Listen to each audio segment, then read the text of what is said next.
All right, think we are ready to roll. So yeah, this is just going to be basically showing you guys how I review hands before every study session or before every poker session I run. So I'll mark a couple hands down in here, just off on the side. Usually when I mark hands mid game, most of those hands are mainly just for Odin review, a lot of post flop stuff. And then if I have pre-flop stuff, I'll write all my stuff down that I want to check here in the charts, like anything that I think is even remotely close, or if I think a spot mixes, or maybe I should be calling or folding, yada, yada, yada. Either way, this is just a way that not only gets me going back to study my charts, but it's also spots that I consider to be relatively close. So not only am I using charts, but I'm using charts to actually study spots that I think are close. And that way, if we're studying spots that we think that are kind of close, I think they kind of stick with us a little bit easier rather than just blindly, checking this spot or that spot. And that way you're kind of attacking the areas that you may actually think are close. So, and then on top of that, like I'll do a lot of push fold stuff as well for ICMizer. Like I just have two simple spots here, like folded cutoff or 13.8 big blinds with ace nine off versus a low jack 30 big blind open. So we can study these little hands as well.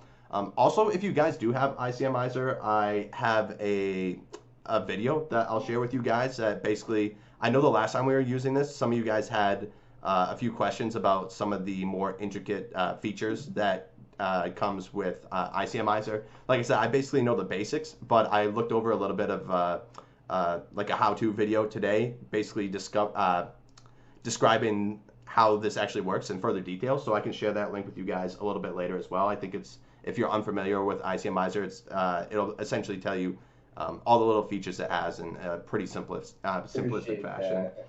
Yeah. So I'm pretty sure that was me. Yeah. So I'll share that in the hand discussion section, or maybe the training session. I'll actually do it right now. I have it here. Yeah. Okay. So I'll share that right here. So you guys should have that in the training sessions seminar section right now. So yeah, if you guys want to check that out, we can do that. So yeah, I guess we'll just kind of get right into it. So I'll bring this off to the side. We're going to be using ICMizer here at first. So yeah, I guess the first spot we'll look at here is I called the button with 18 bigs with ace 8 offsuit versus an 11 big blind cutoff jam. Now, a lot of these spots might not necessarily look super complicated, and they might just be like fist pump calls.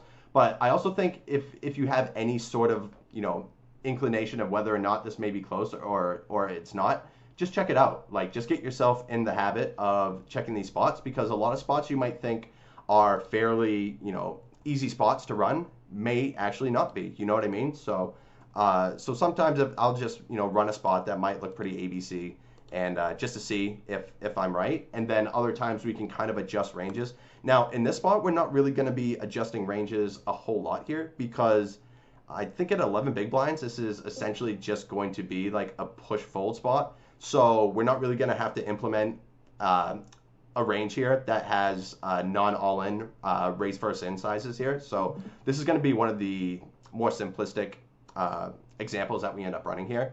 So I was going to say, before we look at the results, I wanted to ask you guys what you think about this spot. 11 big blind jam. We have ace 8 offsuit on the button here. What are we doing? We calling, we folding. If it's a call, is it close? If it's a fold, is it close?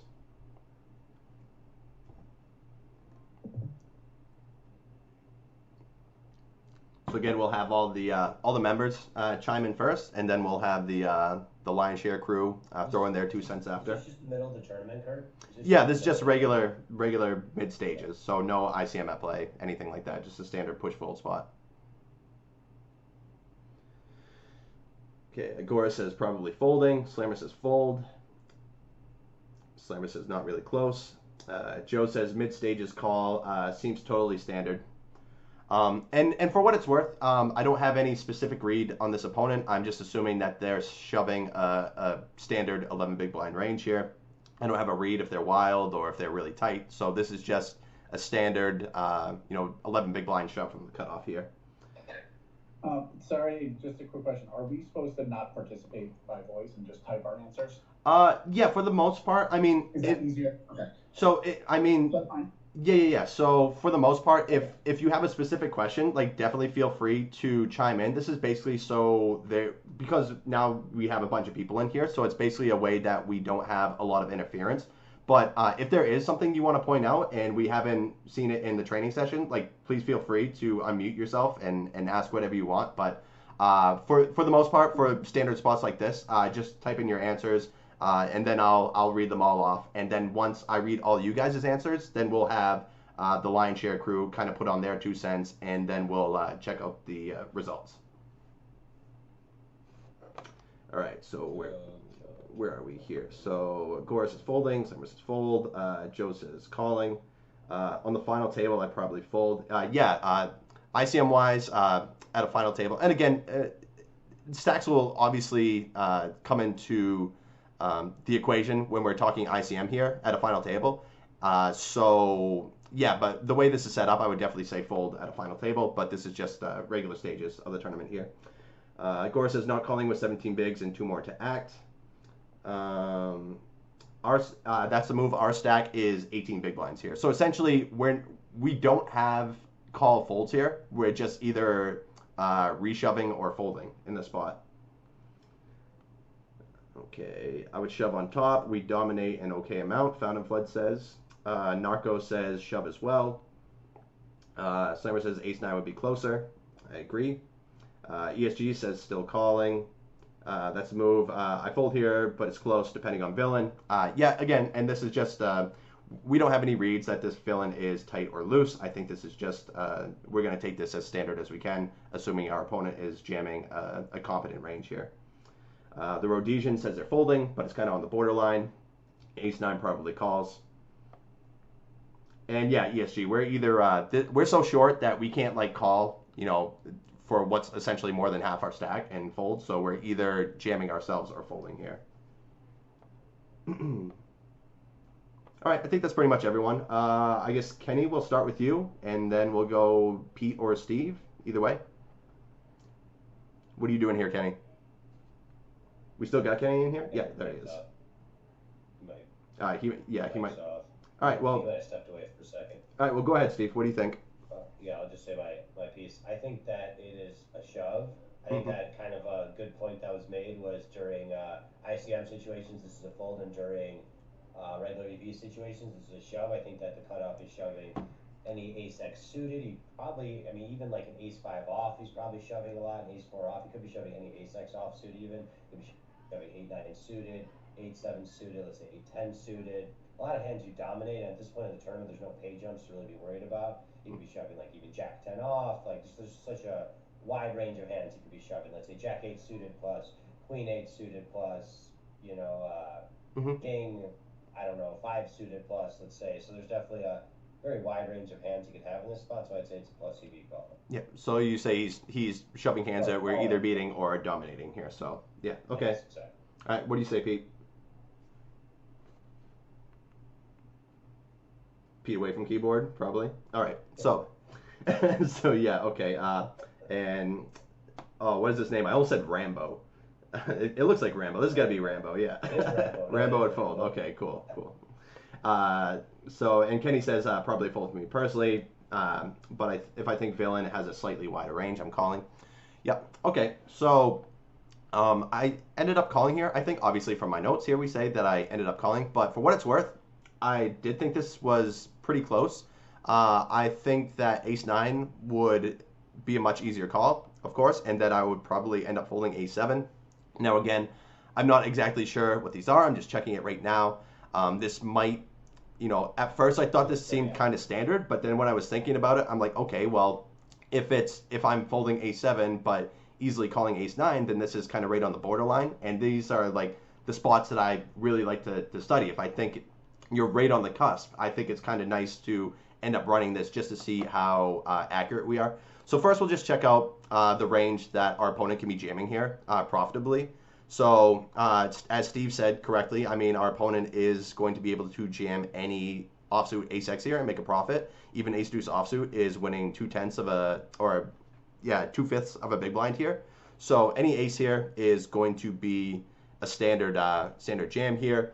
It gets pretty close. I mean, they do say like 6-5 suited and 8-6 suited are winning, but they are essentially super close to break even jams here. So, and this is kind of another thing that I was explaining in the video as well. When these spots are winning like just slightly, I'm usually passing up on them because I'm not really looking to take break-even spots when I think that I have an edge on the majority of the fields that I'm playing in.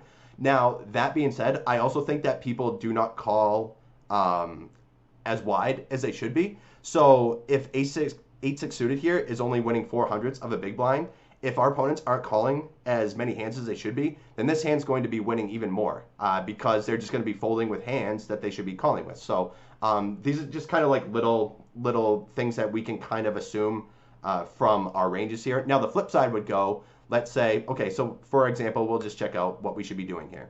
So this is what we can be calling with if our opponent is shoving this range right here. And it says ace-8 offsuit is the absolute bottom of our offsuit ace-6 calling range. So happy to see that I did make a winning call here, although it is pretty close.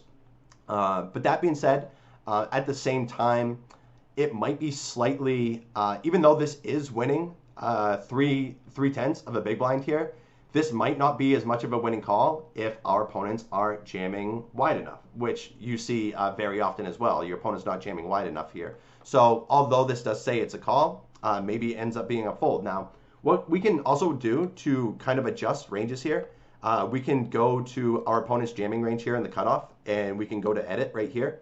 And let's just say that, okay, so some of these really close spots, like the king-5 suited here, the jack-7 suited through the 8-6 suited. So let's just take a few of these out. And even the ace-deuce off, we can probably take out. Let's take out 9-7 suited here. And just tighten up ranges a little bit here.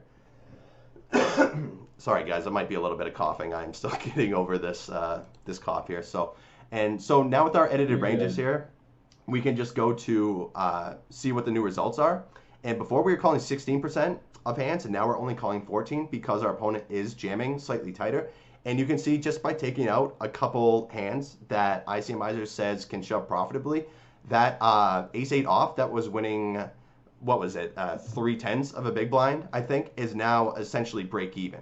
So these are just little ways that if we can at least see what our opponent wants to do as a standard play, at least that ICMizer is saying that they can be jamming profitably.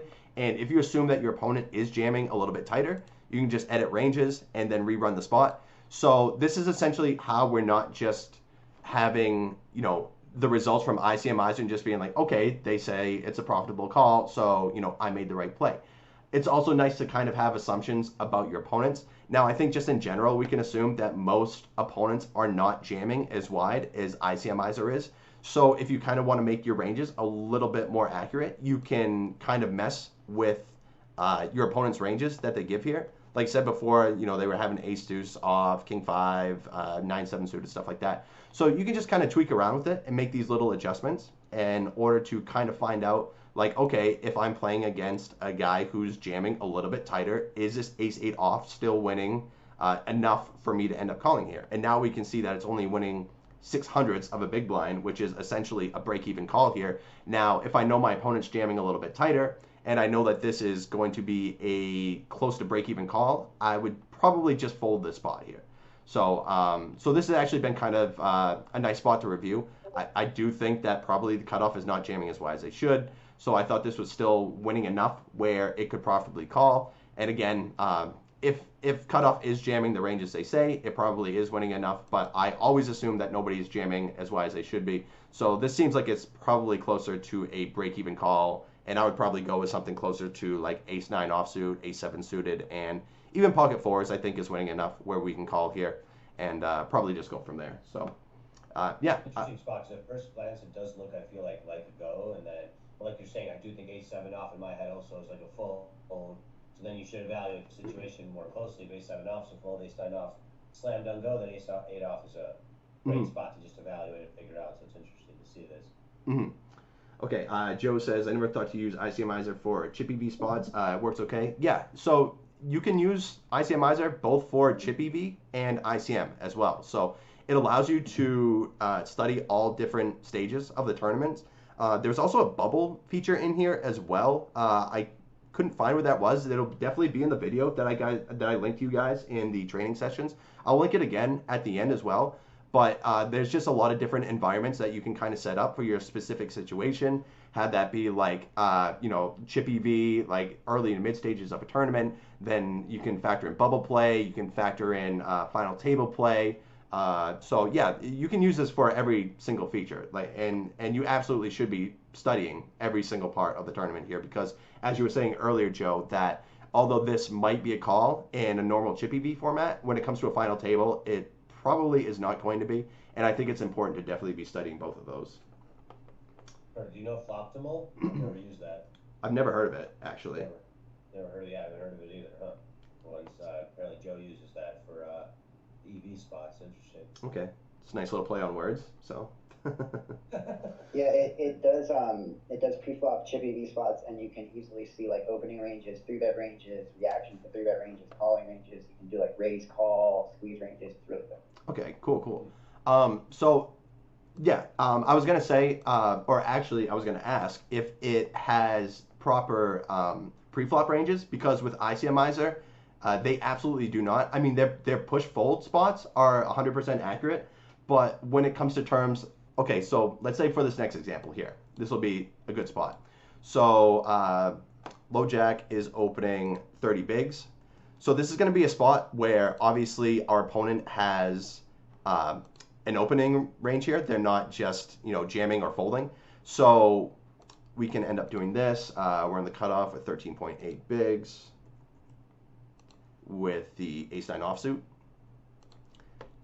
So what I'm going to show you here is where ICMizer is kind of off, and why you need to make sure that you're adjusting ranges. Now this says that we have a fold from the spot, but if we go to the ranges given by ICMizer for the 30 big blind low jack opener, you see that they're actually opening a range like this, which I don't think is accurate at all. So this is kind of the biggest flaw, I think, from ICMizer, is that their preflop ranges are not accurate. So that's why it's important to have, something like this.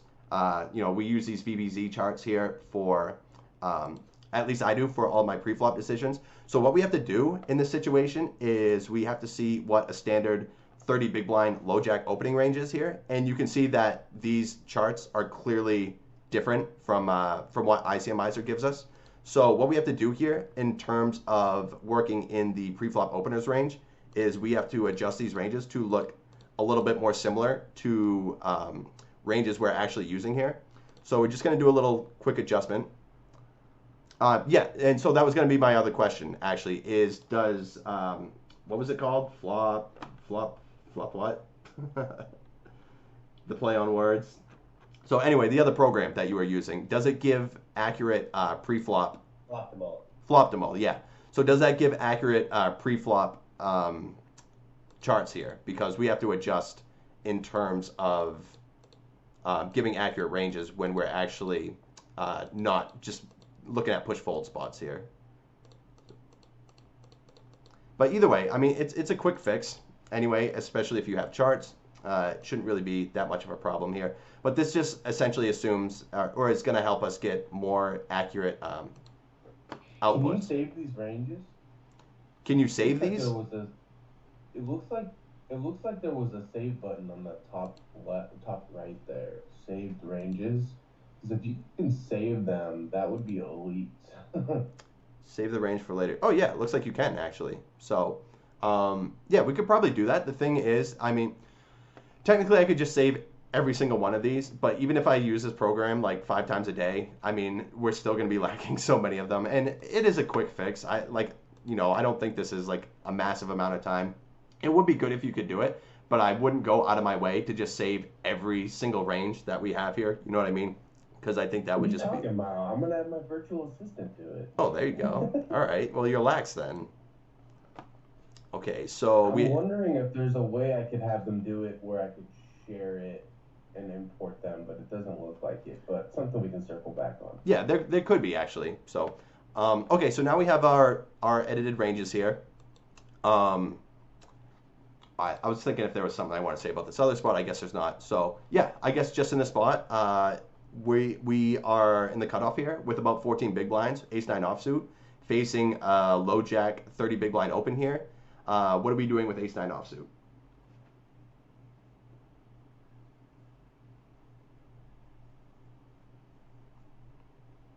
Is anybody calling? Is anybody jamming? Anybody folding?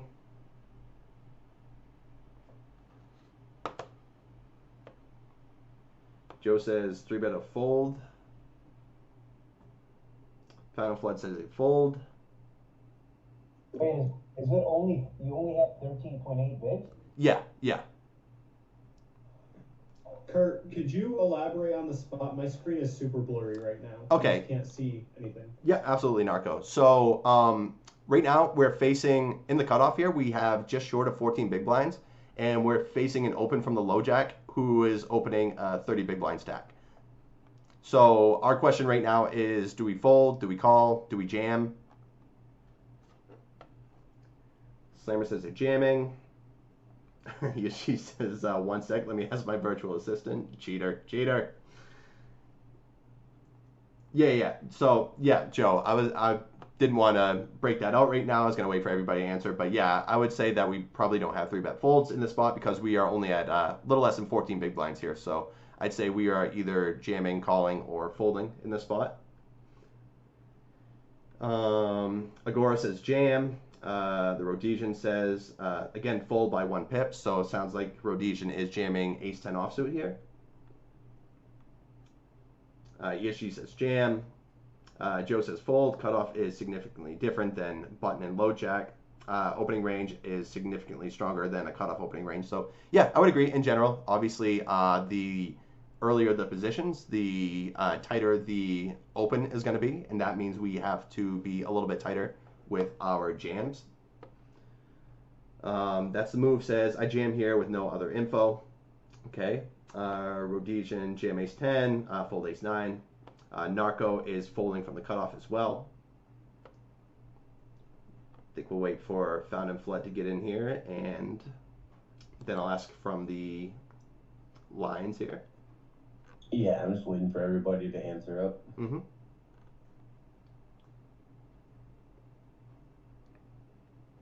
Good run yesterday, Kenny.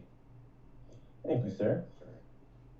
Oh yeah, definitely. Sorry, I was out of commission. I saw the so we had both you guys cash actually, right? We had Linus cash as well. So yeah, congrats on that, guys. Yeah, definitely was a interesting tournament. Okay. So Fountain Flood's given his ranges right here. Now, I wonder if these are the ranges you gave, or did you? Okay, so they're rough. Okay, so this is the ranges that you're actually going with here. So, okay, Joe says I don't like jamming because we never really get called by worse, so we're turning ace 9 into a bluff. So I'd rather jam like ace 5 suited in that case.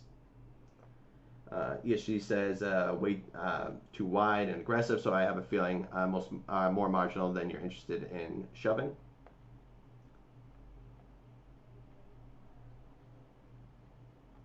Yeah, I mean these are all in our own opinions, Joe. So I mean I'm asking for you guys' opinions, so that's absolutely fine here. No pressure to be right or wrong. I mean, again, I'm not even sure what the spot is here. This is the first time I'm looking at it.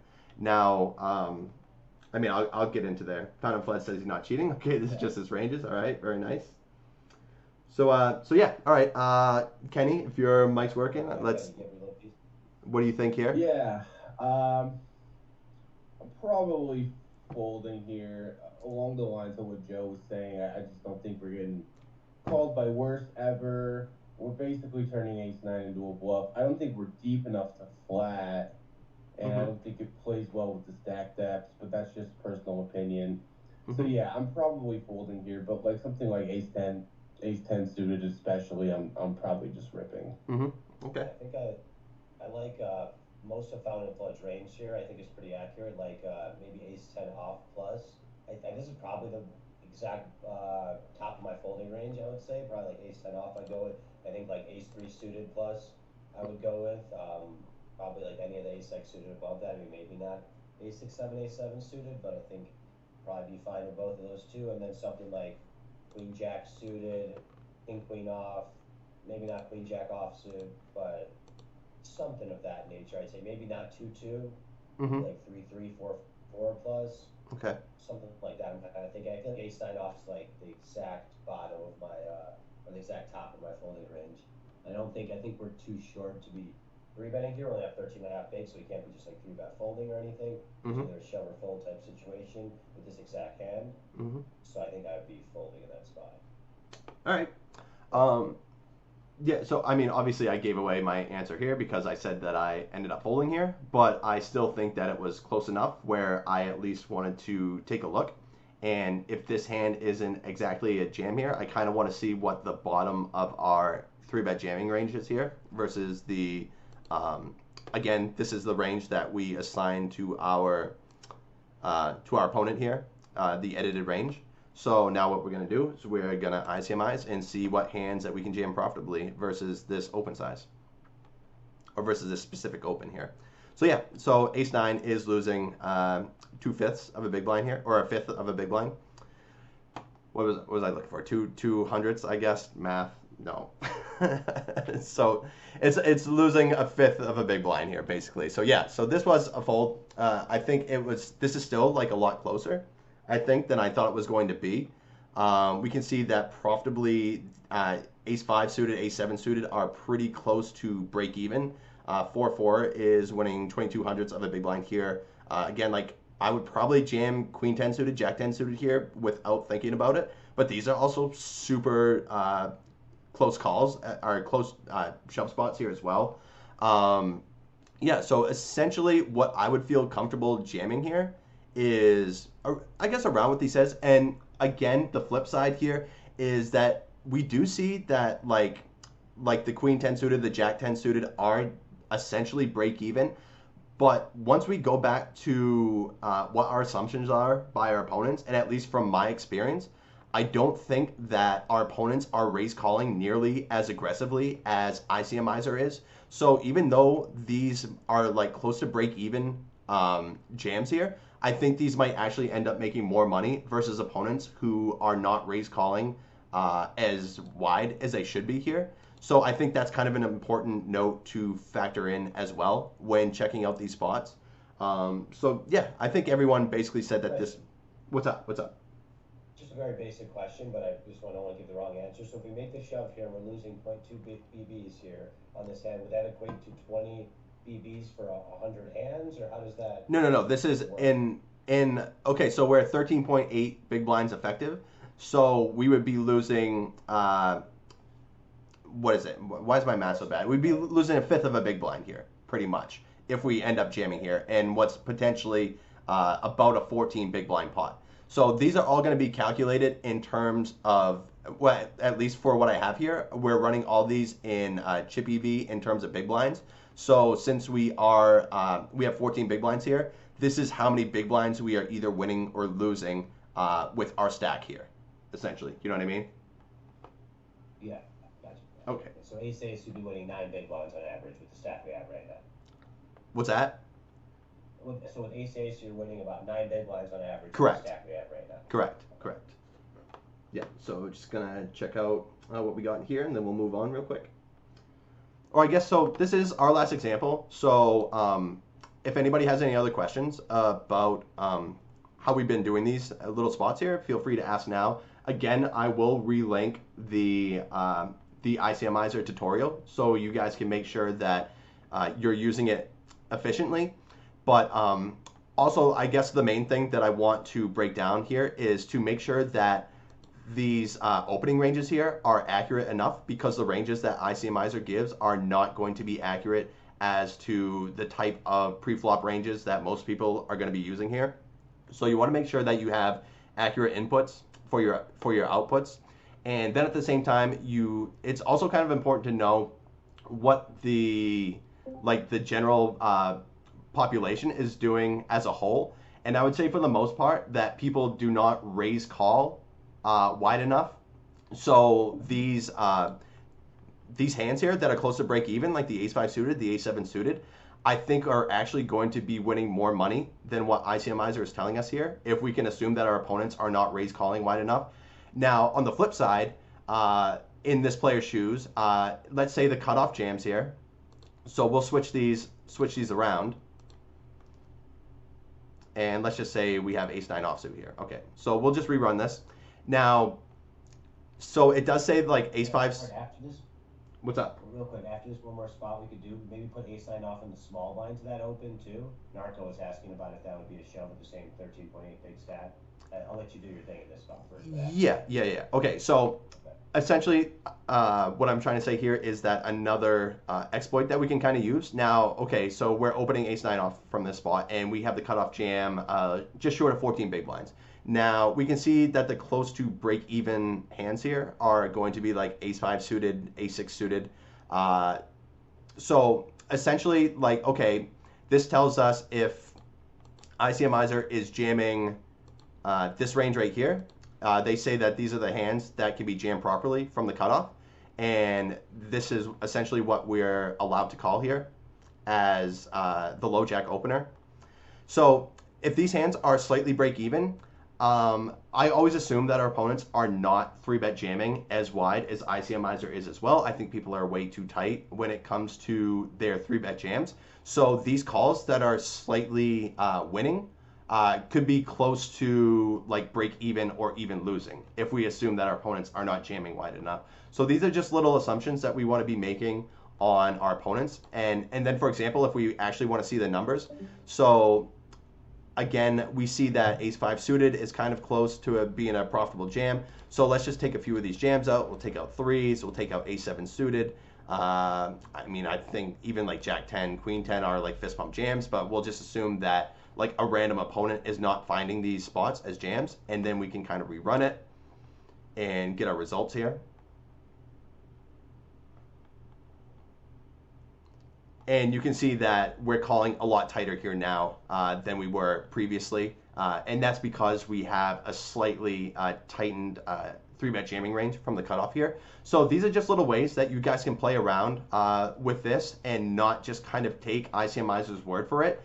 It's nice to know what both opponents who are too tight or maybe a little bit too loose, which is kind of not, you know, a normal thing that you see in the general poker population. So it's kind of a nice way for you to just kind of experiment with this and not kind of just take ICMizer's word for it. It'll also get you a little bit more familiar with, you know, adjusting your ranges as well while you're actually using this program. So the other question was if we have ace-9 off here, I think, from the small blind, does this spot become a jam? I think that was the question. Yeah. Right. Okay. Yeah, that was the question. So again, I'll have to edit the ranges here because now that we're rerunning this, we're going to get something slightly different. So I guess, yeah, we can ask this from you guys right now while I'm working on these ranges. If we have the same exact stack size, just short of 14 big blinds here versus a low jack open, we have ace-9 offsuit here in the small blind. What are you guys doing with ace-9 offsuit now?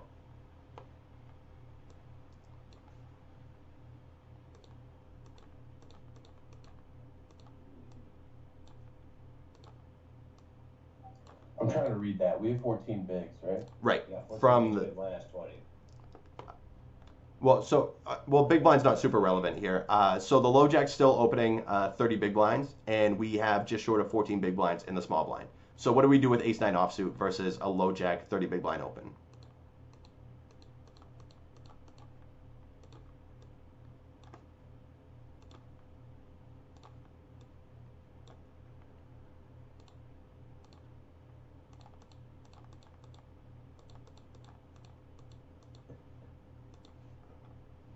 All right, so those are in there. So before I calculate, we'll check out some answers here. Joe's saying, now I think we can get called by worse, so I jam. Rhodesian says I jam. Agora, jam.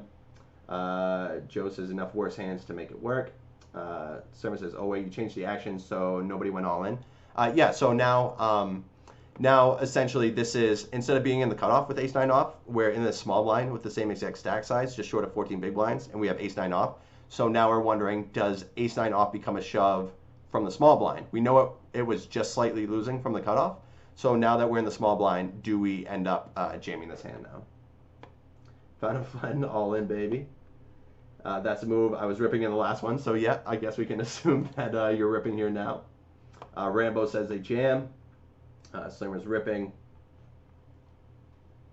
So yeah, I think we can all. I think we're all assuming that this is now a jam. We saw it was pretty close from the small blind here, so we'll just calculate this now. I think the real question is to see how much it's winning now. I think I'm the nittiest team member, and even most likely jamming. Yeah. So we can see it's winning about a half a big blind here now. So this is definitely a fist pump jam. And the other part that I wanted to mention about the earlier spot is that we can even assume that if this just folded to us and we're last to act in the cutoff, that ace nine off is probably a profitable jam versus this player's open. But the other things that we have to consider is that there's 3 other players left to act. So we can't just take into account that, like, okay, our hand is good enough to be jamming versus this player's opening range, which is true. But we also have to consider how many other people are left to act, because of course, the more people there are behind to act, there's going to be a higher chance that they have, strong hands that they can wake up with, and then we end up getting screwed here. So now in this spot, not only is our hand good enough to be jamming here, but we only have to worry about one other person waking up with a hand. So you definitely need to be taking this into consideration as well. You don't want to just take the range from the opener in your exact hand with your stack size, but you also need to take into account how many players are left to act behind you as well. So all these things definitely come into play when we're talking about whether or not a hand is not only profitable enough to jam, but how many opponents we have to actually get through in these situations here. So yeah, I'll take a few more questions about this, and then we can move on to the charts.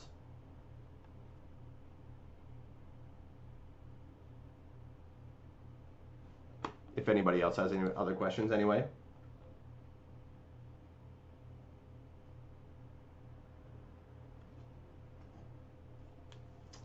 Fire away, ESG.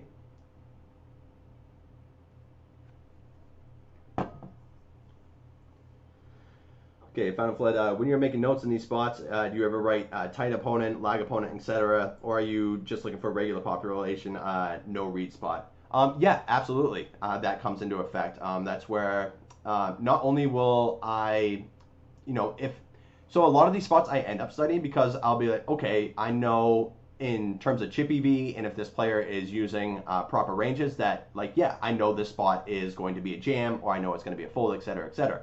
Now, if I see that an opponent is either overly aggressive or overly tight, I'll write down the spot with the stack sizes, but then also make that side note. So I'll know to kind of increase the player's V-pipping range.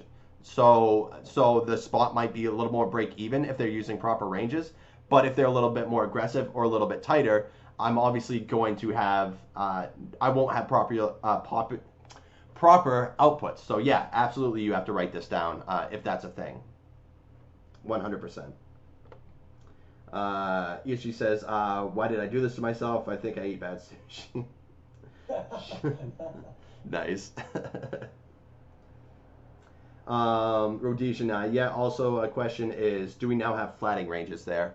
I think that's a good question, and I would say that we do, but it's probably a very small percentage. At 15 big blinds, especially being out of position, I don't think we want to be flatting a ton.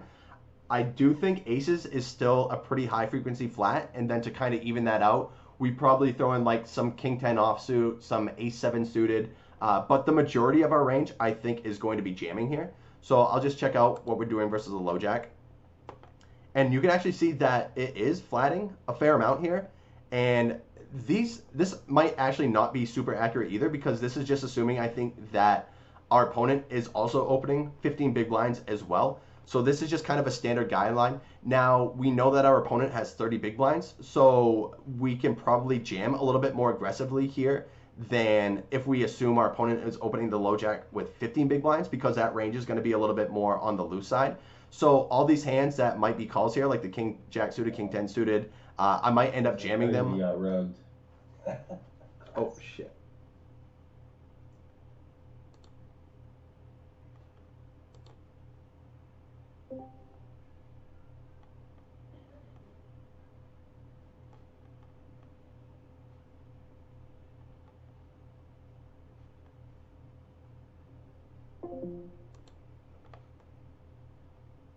Classic disconnection. At least you guys can hear me on the recording here. We're going to try to get back in.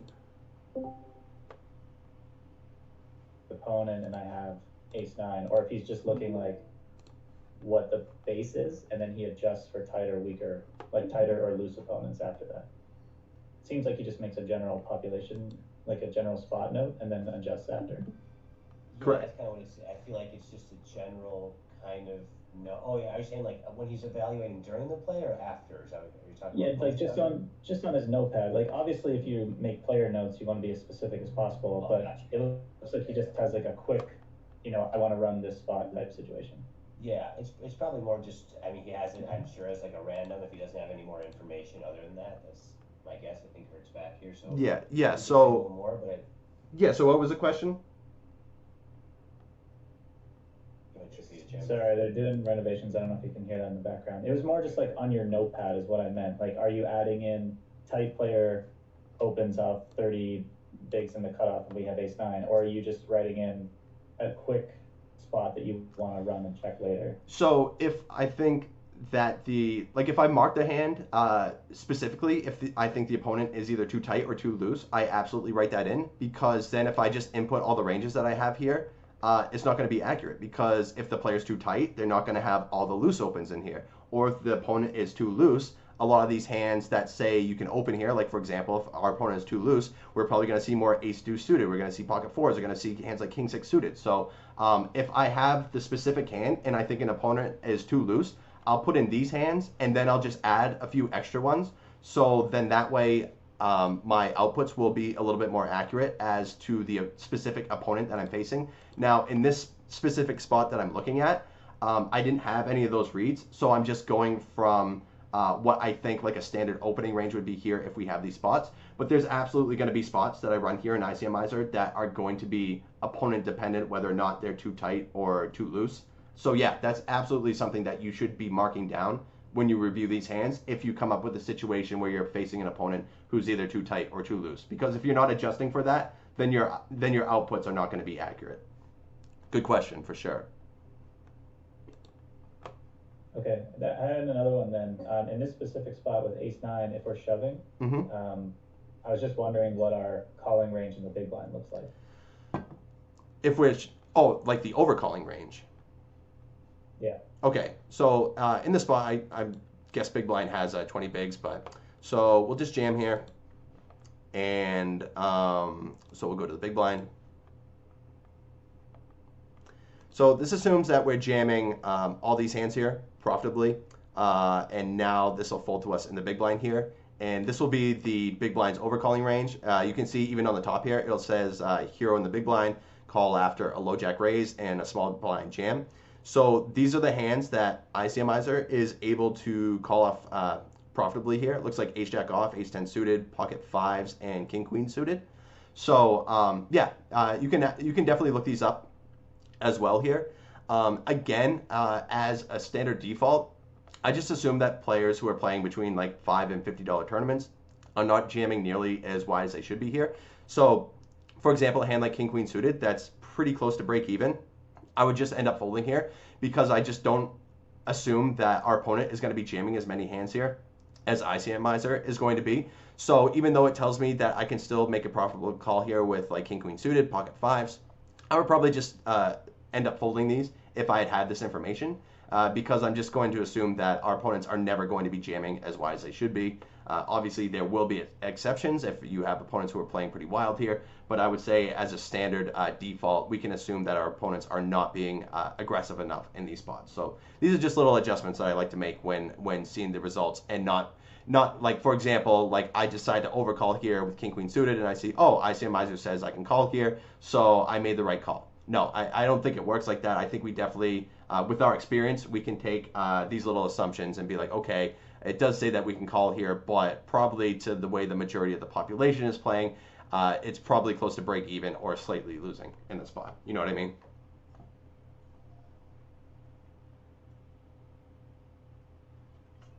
Yep, no problem. So we all set here with ICMizer? At least for now. And I'm going to relink this again for you guys, just in case you didn't get before. I'll also relink it at the end of the session, just so you guys, once you do buy this product, which I absolutely think that you should be, you definitely, if you're playing tournaments, you should be studying push fold. I think they are the least fun spots to study, but they're absolutely necessary to end up running. Just because if you're not at least somewhat competent in these spots, then it's going to be hard for you to win money playing tournament poker, because there's going to be a lot of push fold spots that we end up playing here. So yeah, so I relinked that, and we can get rid of this for now, and we'll cover some pre-flop spots that I end up running. Now, usually when I end up studying these, I'll go just in order of, I'll do my 15 big blind ones, I'll do my 20 big blind ones. And again, these aren't always going to be spots where I'm like, oh, like I should have folded here or I should have called here. A lot of these spots will mix, so I kind of just want to check out essentially how, what the mixed frequencies are, if we can jam here profitably. Now, again, I guess we'll just get right into it and just kind of show you guys how I utilize the spot. Now, for example, here we see that I jammed the button with 15 big blinds with Queen 9 suited. But my question was, is this a better raise fold spot or is it a better jam spot? Now, I know both are going to be winning here, but I'm kind of curious just as what our strategy should be here from the button, because obviously I think from the button, I want to have raise fold spots as well as jam spots. So again, I know that for 15 bigs on the button, Queen 9 suited will be a profitable jam, but I don't know if that's necessarily the most optimal spot. I also kind of want to see what types of hands that our charts are telling us we should be raise folding and which ones that we should be jamming. And I think we can get a lot of information from that, so we can kind of recognize the spot and game. So yeah, so I do know that we can jam here profitably, but I will ask you guys, if you have 15 big blinds on the button with Queen 9 suited, what are you doing? Are you raise folding or are you jamming? Okay, Joe's on his way out, so I guess I'll read this here real quick. For what it's worth, I would jam Queen 9 suited, not raise fold, because it gets hands that dominate it to fold, where lots of them will jam over our open. I would jam weaker Ace-X and suited King-X. Yeah, I think all those are definitely valid points there for sure. Not sure what the answer is going to be, but yeah, we'll check that out. And appreciate you joining as well, Joe. Rhodesian would jam here. Yeah, next one is going to be on Thursday as well, Joe, if you want to join us for that. Agora says probably shoving, but wouldn't feel 100% confident, to be honest. Okay, Slammer, I'm not sure. Okay, so Slammer, we're on the button here with 15 big blinds, and we have Queen 9 suited. The question is, do we jam here, or do we raise fold?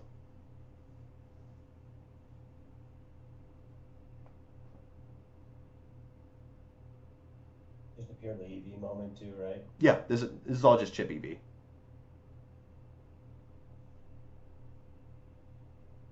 Later, ESG. Yep, same time on Thursday.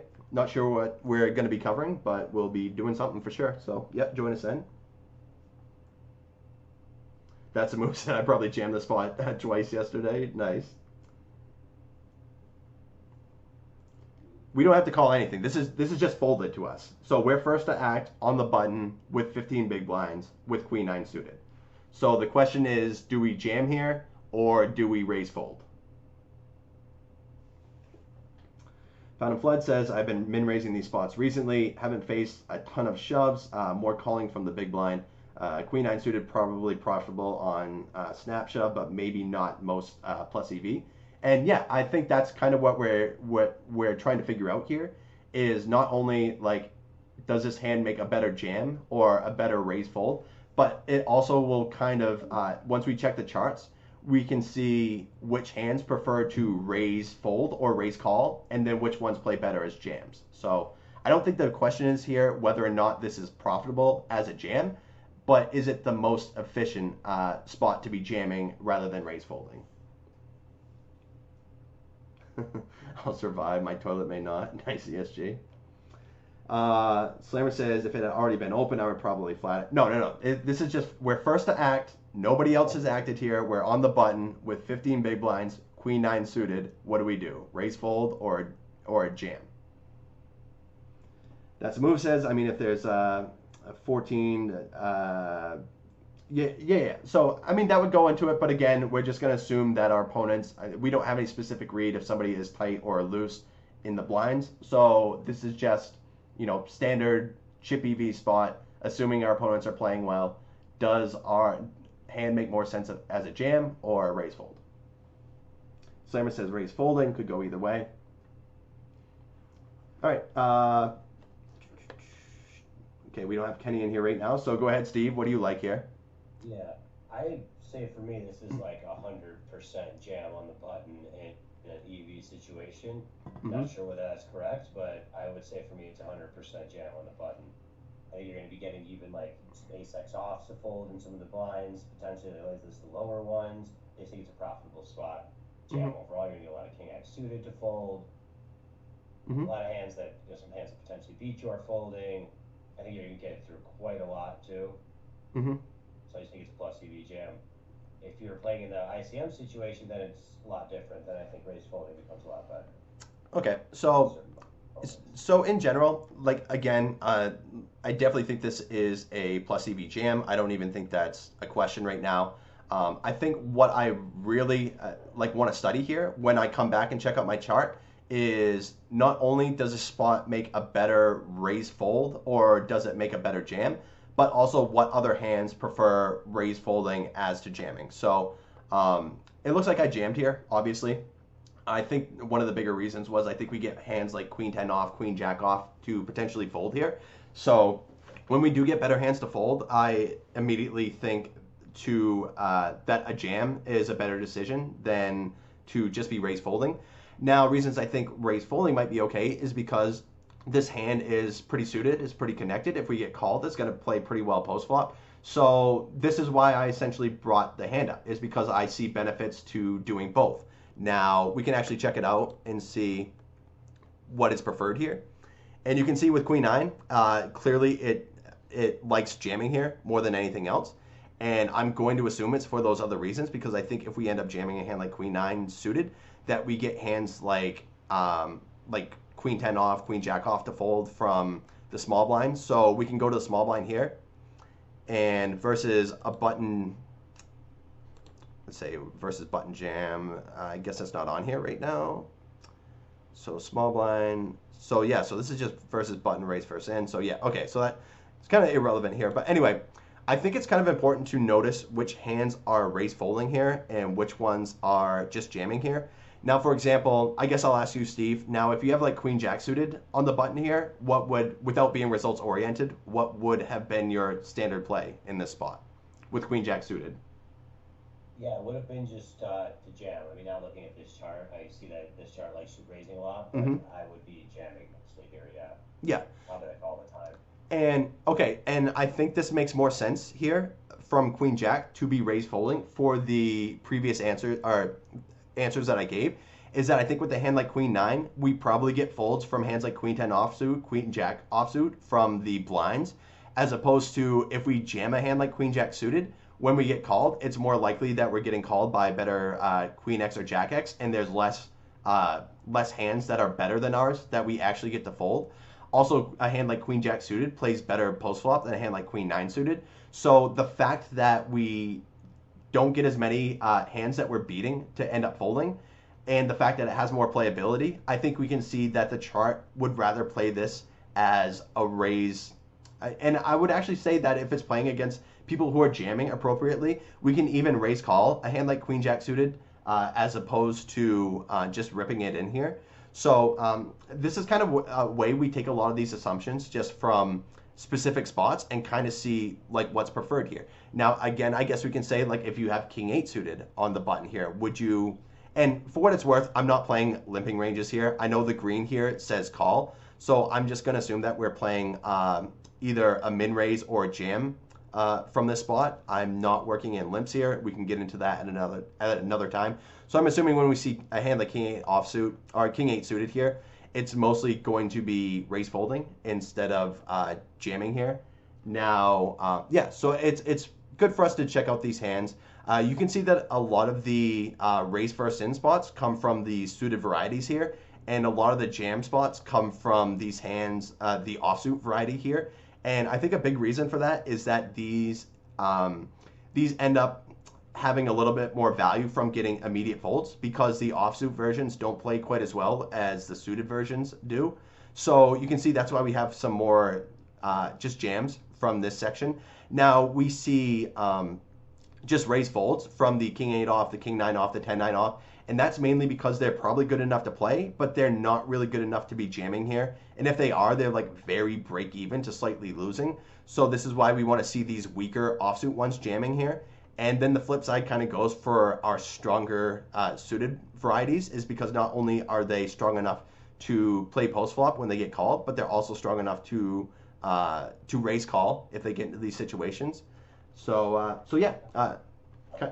I would say for me, I definitely probably need to study this exact spot more, because I agree with you that I think I've been, or maybe you didn't say this, but I think I've been jamming this spot a lot and not raising it very much at all. Like with like a king 8 suited, let's use an example. I think I've been jamming that every time, like a king 7 suited, hands like that. I feel like I am jamming it every time. Like maybe like the bigger part of my range, I'm opening here more. I feel like I'm not balancing that with opening. I don't know, let's say Jack 8 suited, I feel like I'm shoving every time. Queen 8 suited, King 8 suited, King 7 suited, let's use those as an example. I feel like I'd be shoving those every time in this spot. But it's interesting to see that. Yeah. Once you raise full, it's yeah. a possible option. And you just actually brought up a good point that I wanted to address that I completely forgot about. So, and I think those jams that you just mentioned, like the Jack 8 suited, I think these hands are profitable jams. So you're not making a mistake, but in terms of like having optimal play, or trying to achieve optimal play, it's probably good that we get to mix in these raise folds. Now, the flip side is the stronger caliber player we are and the weaker the opponents that we're facing, we don't want to be putting our stack at risk so much because we have a bigger edge. So we don't really want to be taking these spots and playing for all our money, which, like, yes, again, these might be profitable jams, but with my edge in a certain field, especially if I'm playing like a $10 or a $20 tournament, I'm going to assume that I have a bigger edge on the field than other opponents might. I also think that my post-flop edge is going to be better. So if I do get called, it's not a massive mistake, you know what I mean? Because we are in position, we're playing against a player who's defending in the big blind, a super wide range. So we're going to be making better decisions than them post-flop as well. And the less that we're actually putting our stack at risk, I think the better we're gonna end up finding better results, basically, because we're the stronger player. We like 10 seconds. Kirby, missed your last 10 seconds. Can you just repeat that? You went. Yeah. The mic turned up. Yeah. Okay. So essentially, like the bigger the edge we have, the less we want to be putting our stack at risk for.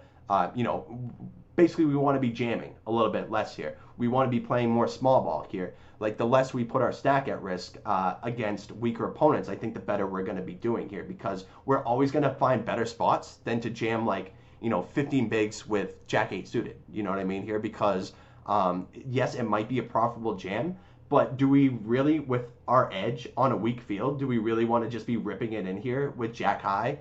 Like, yes, we get it through a lot when we're called. We have decent equity.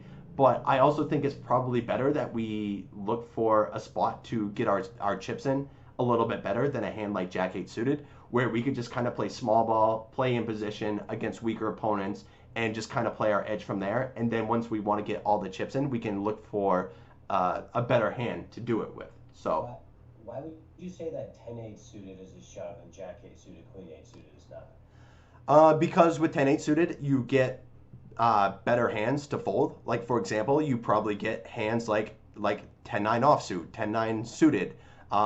Let's say Queen 8 suited. We get hands like that to fold a little bit more. So 10-8 suited becomes a better jam because it makes hands that are dominated by 10-8 suited, they end up folding those hands out. You know what I mean? Like a hand like King 8 offsuit is probably going to fold versus a jam. A hand like Jack 10 offsuit might end up folding in the small blind versus a jam. So when this hand gets hands that are dominating it to fold, it's going to become a better spot to jam. Obviously, if we get hands that dominate us to fold, I think it ends up working out a lot better as a jam. Now, in terms of like the queen jack suited, there's less hands that dominate queen jack suited that are going to end up folding you, because when you're called, you're going to get called by hands like king queen, king jack, ace queen, stuff like that. So that's why we see hands like queen jack suited playing better as a raise fold. When there's less hands that we dominate by jamming, that hand becomes a better raise call or raise fold in a spot like that. And how often are you raise folding, I guess, queen jack suited, and how often are you raise calling it in this spot? Now, I would mention raise calling sometimes. Yeah, with this specific hand, I don't know if I'm nailing it with the queen jack suited. I probably would end up mixing depending on who my opponents are. But yeah, so it would always depend on the situation. And then again, I always ask myself that in game. Like, if I jam here, do I get hands that dominate me to fold? And I would say with queen jack suited specifically, probably not. I don't think for 15 bigs I'm getting hands like king jack suited. Obviously, like ace jack, ace queen are the super standard ones to end up folding there. I think a hand like king jack suited is going to call. So when I see queen jack suited, I realize like, oh, if I jam here, when I get called, there's a decent chance that I get called by hands that are dominating me. So I might tend to end up just raising that hand a little bit more than jamming. Also, a hand like queen jack suited has very good playability, and when I just raise, my opponents who might have folded a hand like queen 8 suited, queen 9 offsuit, if I just raise, they're going to end up calling those hands. So the chance that I end up just opening and they defend their big blind, I'm going to have them in situations where they call, where I have their hand dominated. You know what I mean? So these are all like important questions to ask yourself when deciding whether or not your hand is better as a call, better as a raise or a jam. And you always want to be asking yourself, do I get better hands to fold? If the answer is no, then you probably just want to play it as a raise first in. And then the flip side is, like, if I jam here, or if I jam and I don't get better hands to fold, it probably becomes a better spot to just raise first in. Because if we raise first in with a hand like queen jack suited, they might fold if we just jam in the big blind with a hand like queen 9 offsuit. But if we just open, then they're going to be calling those hands that we're dominating. So if we allow them to call with hands that we dominate, that's obviously going to be better for us in the long run. You know what I mean? Right. Kind of went on a rant there, but these are just like little questions that you want to ask yourself when you get to it, in order to, because we're obviously not going to have these charts like when we're in game, and then every situation is going to differ from itself as well. So I think just as a standard guideline, you want to ask yourself in the spot, if I jam, do I get better hands to fold, basically? And if we don't, then we probably just want to raise, so we allow hands that we are dominating to come in here. Because if we just jam, then they end up folding these hands that we dominate, and that's obviously like a big loss, because when we flop top pair, we want them to have those hands where we end up dominating them. You know what I mean? Right. Yeah. So. Yeah, for me, I guess something I've noticed, at least looking at this, is I think that I just need to study the shoving charts a little bit more on the lower stacks, which I thought I had pretty much memorized the T, but now I'm seeing that there's certain moments I'm probably not raised folding enough, or just raising enough on the short stack, and I think I'm not always, I'm just opting to shove a lot more. And it's probably, like you said, a profitable play, but it might not be the optimal play. Correct. So, and obviously you want to play as good as you can. If you can improve something, you should. So. Yeah, and I think the best part that you actually brought up with how liberal I think that you said you've been jamming, I think it's really important to notice both your edge and the quality of the field, because the bigger an edge you have, the weaker the field is, the less you want to be putting all your chips in play with kind of marginal hands. Again, like the jack 8 suited, for example, it's a profitable jam, but is that really the spot that we want to take when we have such a massive edge over the field? Probably not. So in these situations where your edge is big, you want to be playing a lot more small ball and putting your stack at risk a lot less, because your opponents are just going to give you better spots to get your money in, to get all your money in, basically, is what I'm saying. So the bigger your edge, the weaker the field, the more small ball you want to be playing. So that was a good point that you brought up, actually. So yeah, so I guess we'll do one at 20 bigs and then kind of move on, and we'll do a couple Odin spots, I guess. So I'll find a decent one here. So And this is actually one that we could probably bring up in ICMizer if we need to do that. But okay, so so this is essentially a spot here in the cutoff. We had pocket sixes with 20 big blinds, and we were facing an open from middle position.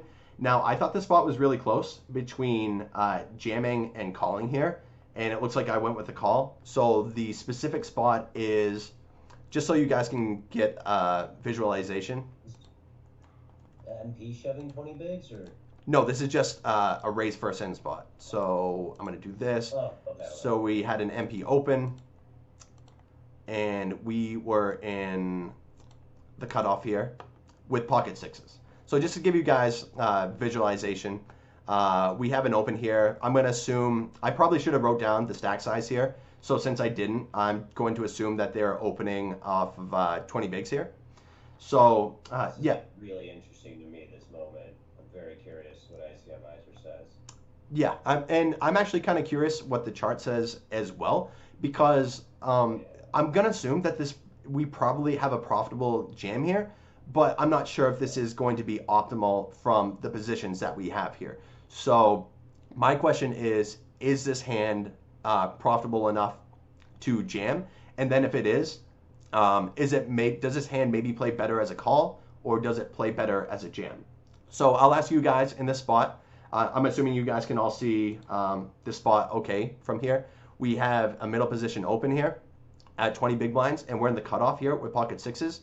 Do you guys jam, do you call, or do you fold in this spot?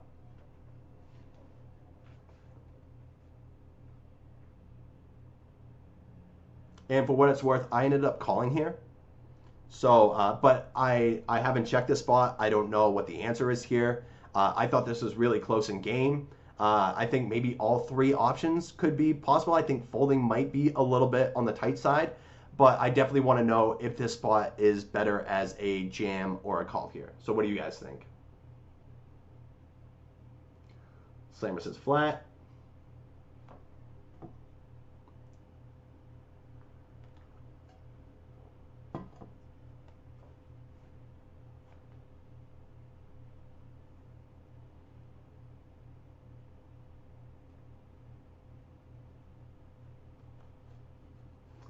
Agora says it would basically be flipping a coin between call or shove. Yep. I did think it was very close. And again, if I had a note on our opponent, like if our opponent was specifically loose or tight, I probably would have noted that like in parentheses. Like for example, if I have the spot, like I decide to call, if I think it's tight, I would be like, okay, tight MP opener. So I would essentially do this and probably tighten up the opening range here a little bit, or at least take that into consideration as to why I ended up just calling here. But since I didn't put a note, I'm just going to assume that our opponent is opening like a standard range from middle position for 20 big blinds. Narco says, call seems like they would get squeezed pretty often. Yeah, I mean, that could happen. But again, I wouldn't just assume that because we call here, and I think that's probably like a natural tendency we have when we end up calling with a hand that is kind of gross if we get squeezed. Our natural instinct is just going to be like, oh, somebody's going to squeeze on us. Like, yeah, that might be true, but this guy could have 7-3 off, king deuce off, 5-3 off. We just never know. We might get squeezed here, we might not. I think the point is to just figure out if we have a spot that makes a better call or a better jam. Narco says probably shove. Slammer says let him squeeze, I'm letting it go. Yeah, and I think that's fine too. Like sometimes you're just gonna have hands that play well as calls, and if you get squeezed, you just end up folding. Like it sucks, but it is what it is. We shouldn't not be making plays for fear of our opponent's plays that haven't even happened yet. You know what I mean? So like yes, we do have to be wary of that. And especially I think it's kind of nice to see in game. If you have like a table that's really squeezy, then maybe you take out some of those like kind of break-even flats, like those really close ones. Because if you assume that your opponents are squeezing aggressively, then maybe your call isn't going to be winning as much as it normally would. Now on the flip side, if we're in games where our opponents are not squeezing enough, maybe we can be a little bit more liberal with our calls because we know that our opponents aren't squeezing hands that they should be jamming with. They're either calling or they're folding. So all these questions are important to ask yourself when you're making decisions like this. For sure. Good point you brought up there. I just feel like the hand doesn't play well enough post flop, even in position with our stack. You have to fold on so many boards to a c-bet. Yes and no. I mean, we still have position here too. So we're always going to be in a decent situation where we have position. I mean, the hand does not play very well post flop. These, like for 20 bigs, I think these hands in general probably play a little bit better as jams. For the reason you said earlier, I think hands are going to be playing a little bit more better if you have like even a hand like Queen Jack offsuit. I think plays a little bit better at 20 big blinds here. So yeah, I definitely think I was considering that as well.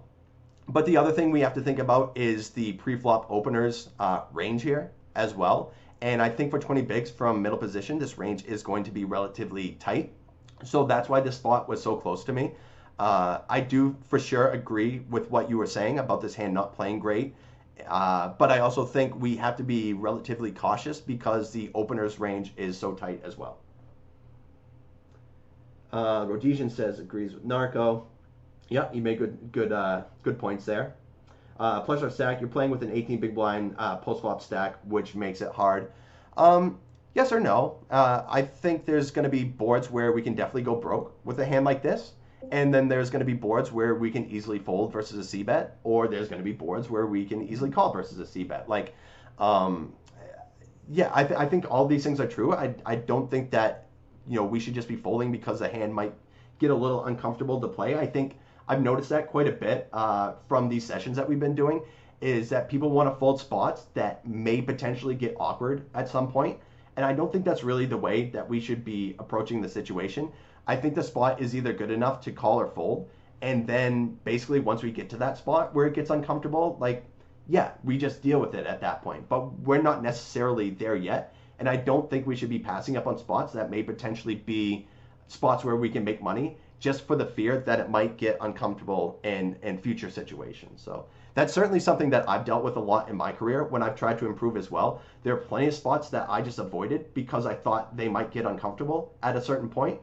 But I don't think that's necessarily the way we should be getting into it. I think we should really force our opponents to get, you know, to put us in that uncomfortable situation. And then when the time comes, like maybe we fold, maybe we call, maybe things get a little awkward, but I don't think we should fear that. You know what I mean? So yeah. I'll give my 2 cents here before we jump into it. I think it's extremely close. I feel like I jam more in game. Not surprising, you know, but I think it could go either way, and I think there's been a lot of really good points made. First off, it doesn't play super well post flop, but you are in position, so that helps a lot. Middle position, your opener isn't going to be super wide. I would say he's opening on 20 big blinds in middle position, so his range is definitely not going to be super wide in this spot. So that makes it, I think, a lot closer of a spot. But like you also said, a lot of these hands play a lot better as a shove on like these shorter stacks rather than calling. So I'm very in between. I think I slightly lean shove, but I think calling's perfectly fine too. Yeah. Okay. And yeah, I 100% agree. I think Narco made some really good points here. Specifically with this hand, at deeper stack, these pairs become a little bit more valuable because the chances of you flopping a set and winning a massive pot go up a lot more, you know, the deeper stacked you are. And the shorter stacked you are, these hands don't play as well because there's so many boards that get awkward. Obviously, like pocket sixes is a low pair. There's a lot of overcards that you have to worry about if somebody flops, you know, top pair. And even on like a 7-4 deuce board, if they have a 7 there, we're essentially drawing dead. So when it comes to like having these shorter stacks, I think these hands do play better as shoves 100% because they do have less playability post flop here. And also they're just like winning enough. There's also hands that are going to call that you're flipping against, like obviously ace king, ace queen are calling here. You know, we're in a spot where we're flipping in these situations. So yeah, I think there were a lot of good points made here. Now where I got kind of close with it is basically the tight opening position. And yes, I 100% agree with every single point that was made here. And again, I don't know if I made the right decision here or not, but where it got difficult for me is that the opener's range is really tight, I think, from this spot. I think if hijack or low jack open here, this hand becomes a much more profitable jam here. But versus a tight early position open, I think we might get some call here. And again, I'm not sure. So we can just check the chart here right now and see what they're doing versus MP. And you can see actually sixes is calling quite a bit here. Now it gets kind of interesting why we see a little bit of jam by a hand like pocket fives and pocket sevens, but not pocket sixes. I would assume that is because we probably have less hands that are being dominated, like let me just see the opening range from MP. So there's probably just a less 6x in general from the opener's range. So with the pocket sixes ourselves, we don't block as many raise folds as hands like pocket sevens and pocket fives, because our opener is going to be opening hands like king seven suited, ace five suited, hands that we dominate basically, that we can end up jamming. And so yeah, it always gets interesting seeing these spots. Now I think we see a lot of calling here from pocket sixes, mainly because of how tight the position that's being opened here. I'm actually a bit surprised myself. I would have assumed that we probably have a little bit of mixing going on between jamming and folding. So yeah, I'm still surprised to see that this hand is purely calling here. And I think a lot of that probably comes from the fact that the opener is opening such a tight range. Now we can even go from one more position, like from the low jack, and we can see a little bit more jamming being introduced here, but then you can see hands like fives and sevens are jamming a lot more as well. For a second, guys. Oh, shit. Hey, it's a very interesting point, though. Go off.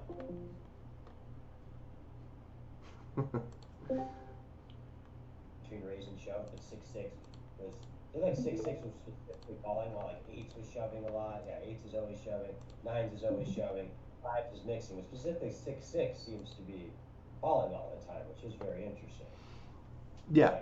Yeah. So, and that's where it's always kind of interesting. Like it's interesting to find these spots, like why sixes wants to call so much, but then why a hand like pocket fives wants to jam more. Obviously its overall value is worse, but there might end up being like more raise folds from our opponent, or more hands that I think when we don't block their like bluffing range, I guess, as they're open, like their raise folding range. I think these little things come into play here. Now I would have to think about this spot without kind of going off on a tangent about it, but it's always kind of interesting to see like why sixes wants to pure call here, but a hand like pocket fives wants to mix jams here. And obviously it doesn't have to do with its pure value, because you would think overall like sixes is a better hand. You want to jam with a hand like that a little bit more. So finding spots like this, I think, kind of gets interesting here. And yeah, I think this is just kind of a good example that, of course, like for the reasons we said earlier, I think this hand doesn't play super well post flop, and that we also end up, when we are called, we end up, flipping at some point. But it's also good to notice that the situation, we have a tight early position opener here. So like, yes, in terms of us like having a more simplistic style and not wanting to get uncomfortable with playing a hand that doesn't play very well, we also have to take into factor the early position opener's range. And that's going to, like when we are called, there's going to be a lot of hands that dominated us. Obviously, pocket sevens plus is going to snap us off, and then we're dominated in a spot like that from a tight range. So these are little things that we want to take into account as well when making our decision here, whether or not just like the overall hand itself, like, oh, this hand plays poorly post flop. Things get a lot more simple if we just end up jamming here. Yes, that's part of it, but we also have to take into account our opponent's range. Now, for example, I'll go to the small blind versus MP. This is actually pretty surprising. I was going to say I wouldn't be surprised to see a lot more jamming in this spot here. For one, because we don't have as many people to worry about waking up behind us and waking up with the hand to end up calling us if we end up jamming. I think in game I would still end up jamming sixes and fives here, just in terms of simplicity and not having so many opponents to worry about waking up behind us. So, but again, it's just interesting to look at these charts and to kind of understand why it's doing what it's doing. So, so yeah, interesting spot here, I think, for sure. I'll take a few more questions if you guys want to ask about the spot here, and then we can run a couple spots in Odin. But for what it's worth, I think everybody made really good points here for this specific hand. Doesn't look like we have any more questions about this spot. So if there's no other ones, we can move on. Okay. So let's do some hands with Odin here. Where are we? Right here. So yeah, again, I just mark hands here.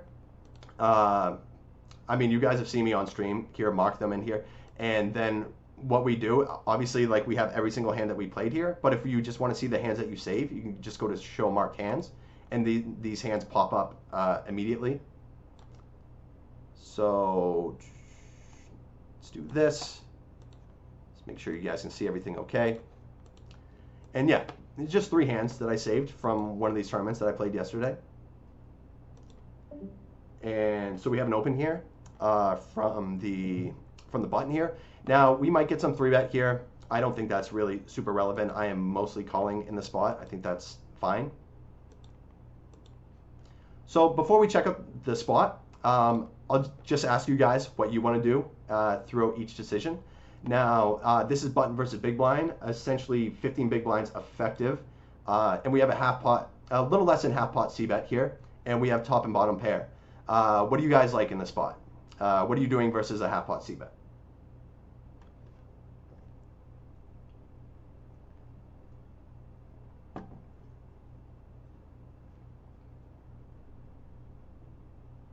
Slammer says raise to 11K. Agora says min raise. You'll click it back.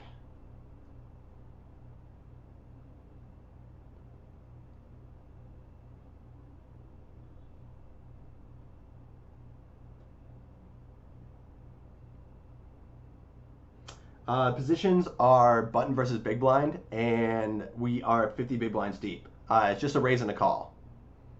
So yeah, just standard raise first in from the button, and we just defended from the big blind here.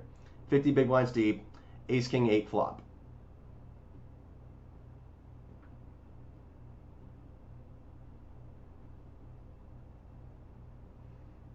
So ranges are going to be fairly wide here. Button's going to be opening, I would say, at least 45-50% of hands here. And then we're going to be defending relatively wide ourselves versus a pretty wide button open here. That's the move says he calls. Narco's calling.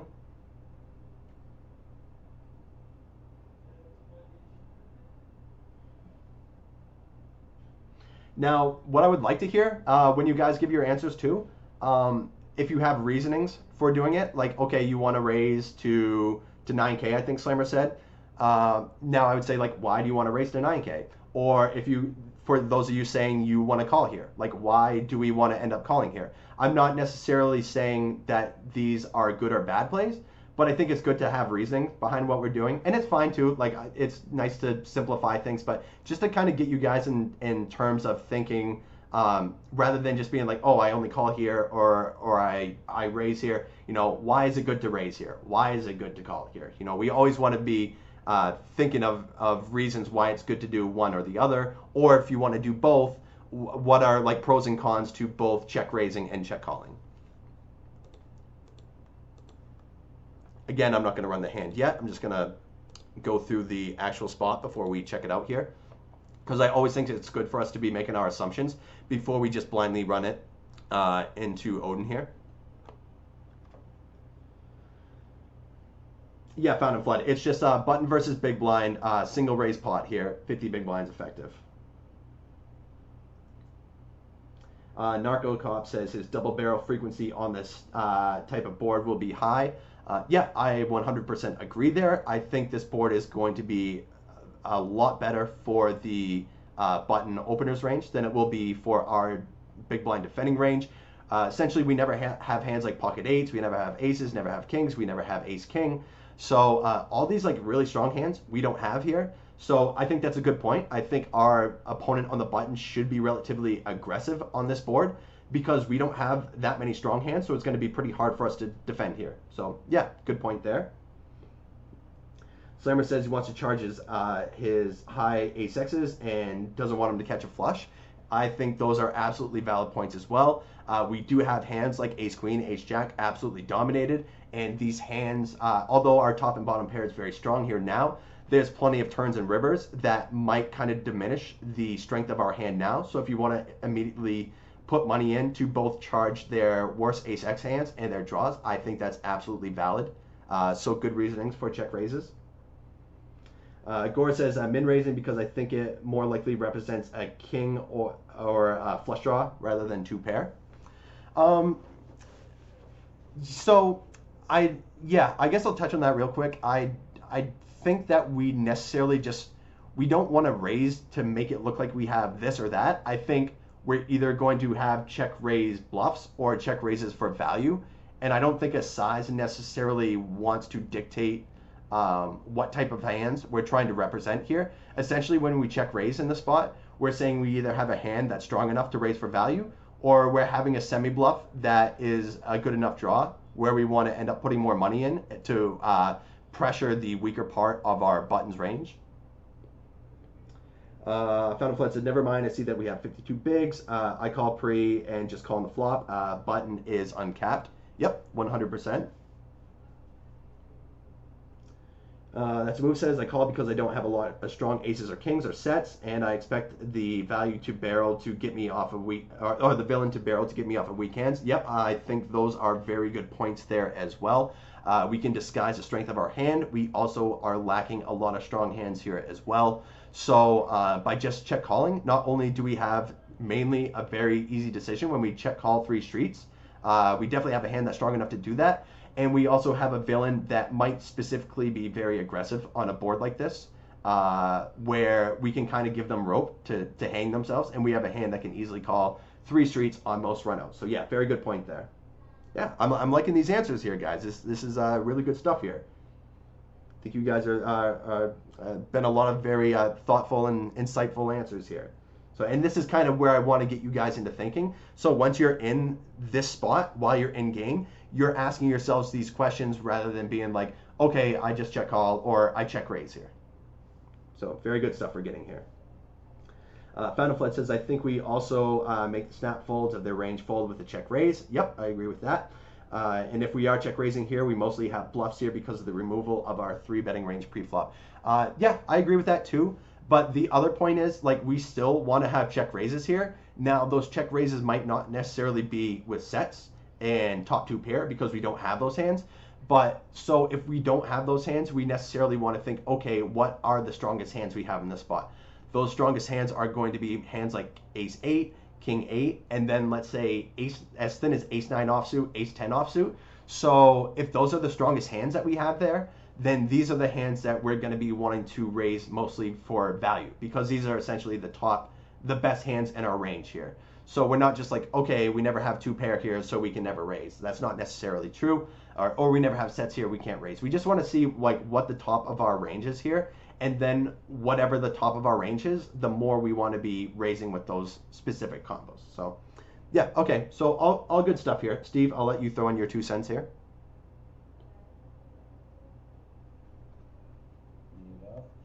Yeah, I think it probably plays better as a check call. A lot of these points that people are making in the chat were kind of the points I was going to make. I do think in game I'm probably check raising a little too much. It's maybe for not using Odin as much in the last couple months, like keeping up on the studies, honestly, as much as I probably should. But I do think it plays well as a check call. I do think he's going to double barrel a lot.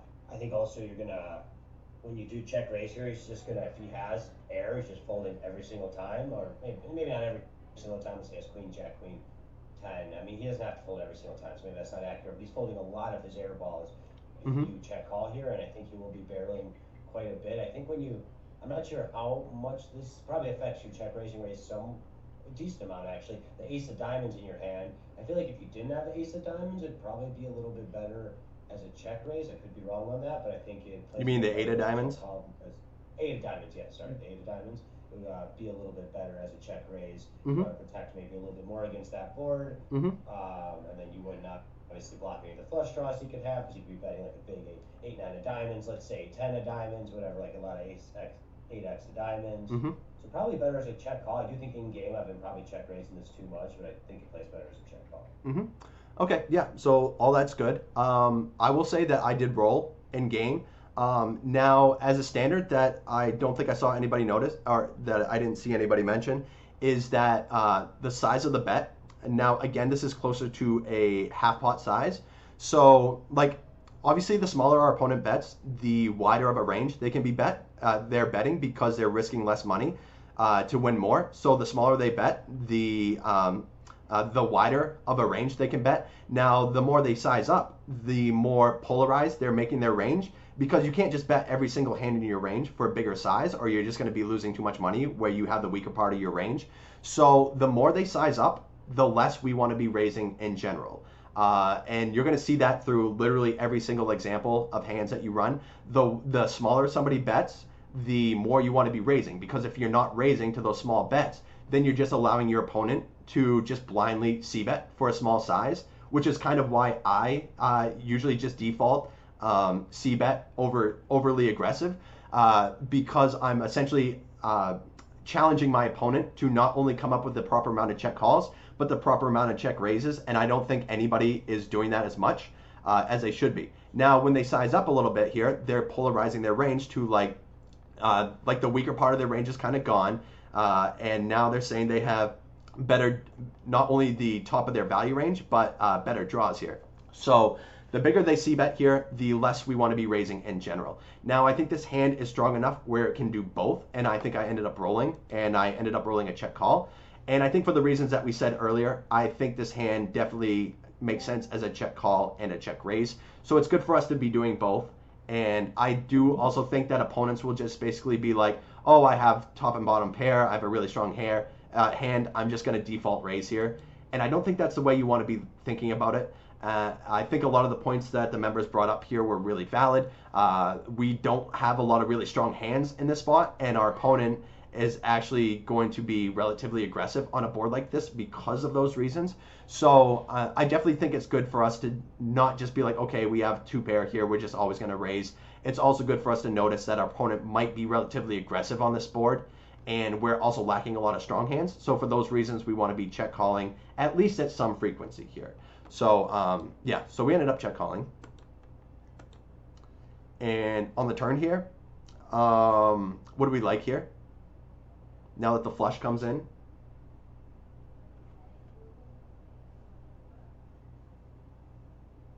and this is about a little less than 2/3, about 60% pot, if I had to guess here. Are we check calling now? Are we check raising?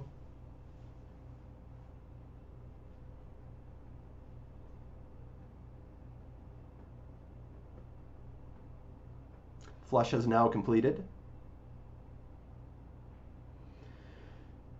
Slimmer says, if I start the line as a check call, I'm going to continue with that. Okay, yeah, I think that's fine. Also, our hand is far less valuable now on the turn, because if our opponent does have a flush here that's stronger than an 8-high flush, we're only drawing to 4 outs.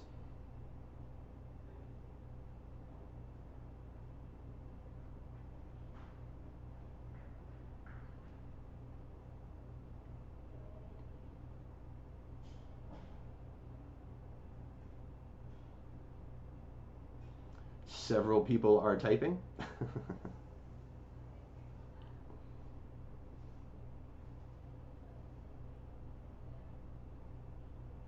What do you think, Steve, while we're waiting for everybody? I'm going to assume that these answers we're getting are not going to be affected. I'm going to assume everybody is going to be giving their proper answers. Well, that's the move. Says still calling. I think a check raise here over reps and only gets called by better mostly. Yeah, I think that's fine. I also think there's hands like, let's say, ace queen with a diamond, ace jack with a diamond, ace six of spades, things like that are still probably going to call. But I also think this hand is pretty, this spot is under bluff too. I think people are not really going to be finding the check raise bluffs. Like, for example, like jack 10 with a diamond, queen 10 with a diamond, queen jack of a diamond, that can kind of semi-bluff this spot. I do think that when people check raise here, they're probably more weighted towards nuts than they are with those semi-bluffs. So yeah, I think those are good points.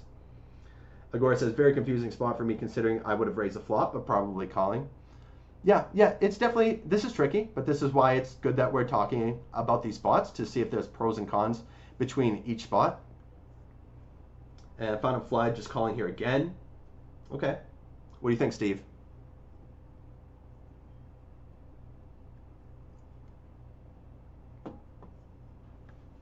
Steve away from keyboard. Sorry, I was muted.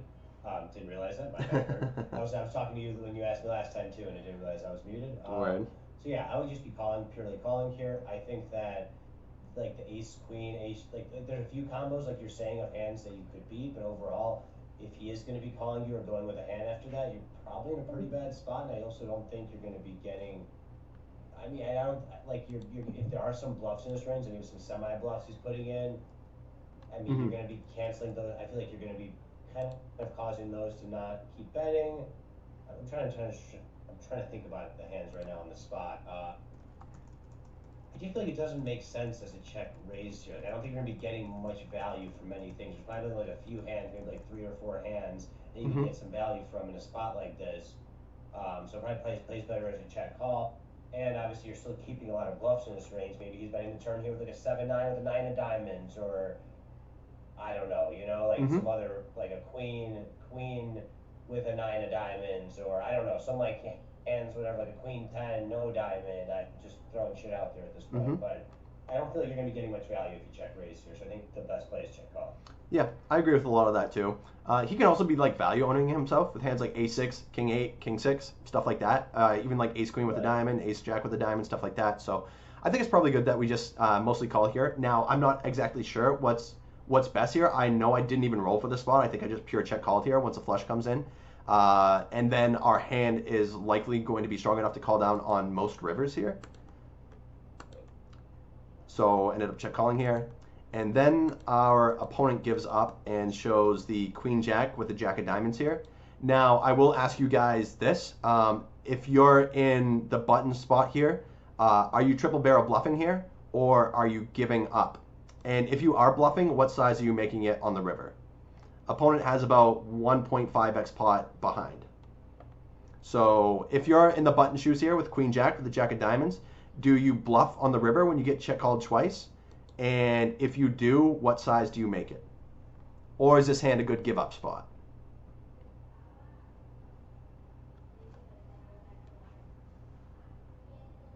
Slammer's giving up.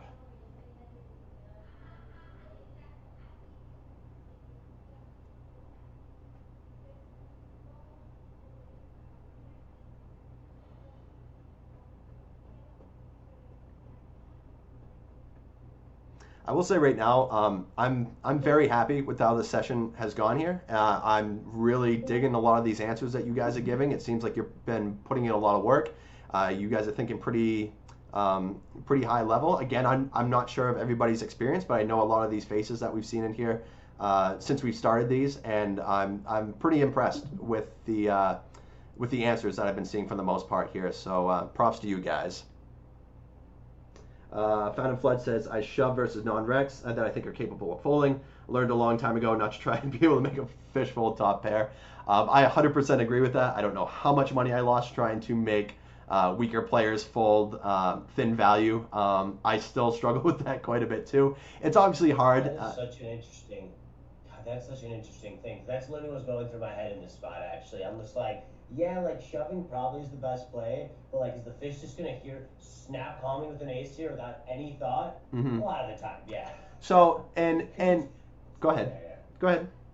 No, I just feel like it's funny because you talk about how players, you're like players are like tighter in these ranges a lot, and like on ACR, especially in the early mid stages, I feel like players are way more insane than the ranges should be. Or later stages, it changes. It's this interesting, you know how it goes in tournaments. People play a lot more hands early, like fish earlier in tournaments play a lot more hands, but I feel like I do see it on like ACR, if someone just like snaps you here on the river with like an ace, and it's almost making me like a little more gun shy in the spot, even though it just looks like, I would say it's a pretty good spot to turn your hand into a bluff. You don't have any showdown value. You probably should get some ace-x's to fold in theory. So that's probably like a huge part of his range here, and you're blocking out some of the big parts of his diamonds. Obviously, you're blocking out with the jack of diamonds having in your hand, you're blocking out some of his big flushes he could have here. There's, I mean, maybe certain flush draws you might check raise on the flop, like an 8x of diamonds or something like that. Maybe not, but it's a possibility. So it seems like a good bluff spot, but it's that exact thought that you said is like, is he gonna call you with the ace? Yeah. Yes. Yeah. So going more into that, yeah. So that's a good spot that Found and Flood brought up, and I'll address that here real quick. And I definitely think you're kind of in a losing proposition. Specifically, if you know a player has just been like super wild, I think it's fine to give up in certain spots that the solver might say to end up jamming there. But it kind of gets dangerous to kind of make assumptions about what these people are actually going to do, because it's hard enough to make assumptions with our own ranges, let alone know what other people are going to do, because a lot of these players, they don't even know what they're going to do. So how are we going to assume what they're going to do if they don't know what they're doing? You know what I mean? So that kind of gets into a bit of dangerous territory if we start making decisions based off what we think our opponent might do, because a lot of the times they're just not going to know either. So I think it's better for us to kind of have an idea about what we want to do with our own range, because at least we know 100% of what our own range wants to do in that spot, because we study these and we have these all in our head. So we're going to be making more accurate decisions based on what we want to do with our own range, as opposed to what we think our opponent is going to do. So there will be a lot of times where you get snapped off with dumb hands, and that's just kind of what it is. But the point is, we're not going to have enough accurate information just to be making these types of reads on people, unless we just know like somebody's an absolute maniac, and like let's say we see them call down with fourth pair on a 4-card flush board. Okay, we know that person is not going to be folding, and then maybe we can adjust. But in just terms of generalization off of what weaker players are going to do, I think it's better for us to kind of develop what we want to do with our own range, rather than try to soul read what somebody else is going to do. So really good point that you brought up, Found and Fled. Really good point. That's a move says, I give up when I bet near half pot. I'm not expecting a fold here too often. Okay. Agora says, probably giving up, honestly. Too many better hands that will call a shove. That is true. Slammer says, is a shove or a give up? And yeah, I feel like I get looked up too much. Found and Fled, added to their point. Let's check out what else they said. I learned a long time. Okay. I think low flushes mostly shove on the turn. And like we said, we rarely have sets or ace-x. We even block king-queen and ace-jack off, so that means weaker top pairs they are left with, and trouble to call. Yep, I agree with that too. That's a move says, we also have the nut no pair, so we win versus queen of diamonds 10x. Yeah, I agree with that too. So, but I guess the other thing I would add on to that is, once we get check call twice on this board, do we ever really think like queen jack is good? I would probably say no. I think a lot of villain's range is going to be ace x, king x with a diamond, 8x with a diamond, and then we essentially kind of block the hand that we're hoping to show down against, like either the queen 10 with a diamond or the jack 10 with a diamond. So we block those hands pretty heavily, so it's very unlikely that not only we have the best hand, but we also block the hand that we're just praying to beat. So yeah, I guess we pretty much said everything that, yeah, very good point, Found and Fled. It sucks to lose to 8x with a diamond 100%, because, okay, I will say that they absolutely should be calling with probably 2 streets with just about any ace. We might get some fold with a hand like ace deuce of clubs here, especially this deep stacked. And then obviously like some king x is going to fold a turn, but king x with a diamond's never going to fold. 8x with a diamond is never going to fold. Some queen jack, jack 10, queen 10 with a diamond's never going to fold. So there's still plenty of hands that our opponent's going to check call twice with that they have to fold the river to. And I think this specific hand in our opponent's shoes, I think just has to be a jam here. I think with the diamond combos, we are going to play these spots as very high frequency bluffs. And if we're not bluffing a hand like this, I guess what are our bluffs in this spot? So put ourselves in the button shoes. If we don't bluff with this specific hand, what hand are we bluffing with on the river here? It's hard for me to see a better hand to bluff in this spot. Like, can you think of a better hand? Maybe if we turn a hand like pocket threes with a diamond into a bluff, but even pocket threes has more showdown, or it has more overall value than this specific hand. So it's like, if we don't bluff this hand, what hand are we bluffing? We're probably not bluffing at all. Right. And yeah, like we are going to bluff here, and they're going to have hands that call us. You know, there's going to be a hand like ace-6 that calls. There's going to be a hand like ace-7 with a diamond that's going to call us. but that's fine. Like when we bluff, we're gonna get called sometimes. Like that's just the nature of the beast. Just because we get caught bluffing doesn't necessarily mean that we made a bad play here. And I don't think that's necessarily how we should be looking at it. There's going to be hands that we have that are good enough for value to bet, and we're going to bet those hands. Then there are going to be hands that are good enough to be bluffing with that we have to bet. We shouldn't be looking at the fact that if we get called here, we made the wrong play. I think we're going to have certain hands that just play well as bluffs, and sometimes our opponents are going to wake up with hands. That's just kind of the nature of the beast. And I don't think the results should be how we kind of look at it. I think whether or not our combo is good enough to be bluffing or checking back should be the main thing that we're actually looking for here. So, and then one more thing now. Go ahead. Let me just real quick, while I have the point in my head. You're shoving on the river there, 1.5x shove. I assume if you are like with queen jack. Yes, I'm jamming here with all my flushes. I'm jamming here, so I would be jamming. Blocking a flush here, I would absolutely be jamming here. This also puts on max pressure versus those like one pair ace-x hands, like the king-x with the diamond hand, the 8x with the diamond hand. Like we're putting on max pressure versus all these hands. So now my question is like, do we have like thinner value bets with a hand like let's say ace-queen with a diamond, ace-jack, no diamond. So do we have two different sizes here? I would definitely be jamming with my flushes, but I don't know. I would assume that we probably have smaller bets on the river, like for like 2/3 here, like let's say 13K on the river here. I think ranges are wide enough where we don't have to be super polarized in the spot and probably have thinner value bets with like some one pair ace with a diamond, some like with our specific hand here, like ace 8, ace 6. Do we get to value bet that? So it gets pretty interesting here, I think. So let's run this. Would you say with a set? With a set? Yeah, let's run it. With a set, I wonder. Thunderflow just asked, with a set, are we jamming river? Are we just putting in a bet, like a 2/3, 3/4 bet? I think a lot of it would depend on which set is it. Now with pocket aces, I don't know if I end up jamming river because we block so much of what our opponent's hero calling range is going to be. A lot of our opponent's hero calling range is going to be an ace with either a diamond or ace 8, ace 6, ace 5. So if we have a hand like pocket aces, we block a lot of the hero's calling range. So I think specifically with aces, I would probably make something like a 2/3 bet size on the river. And then with a hand like pocket eights, that really unblocks hands like ace 6, ace 5, ace 7 with a diamond, ace 9 with a diamond, stuff like that. I would end up just jamming with a hand like pocket eights because it unblocks a little bit more of our opponent's hero calling range here. So yeah, good question, I think there.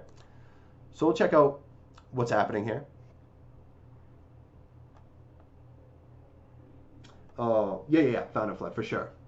And when you're value betting, you always want to consider how much of your opponent's hero calling range you're actually blocking.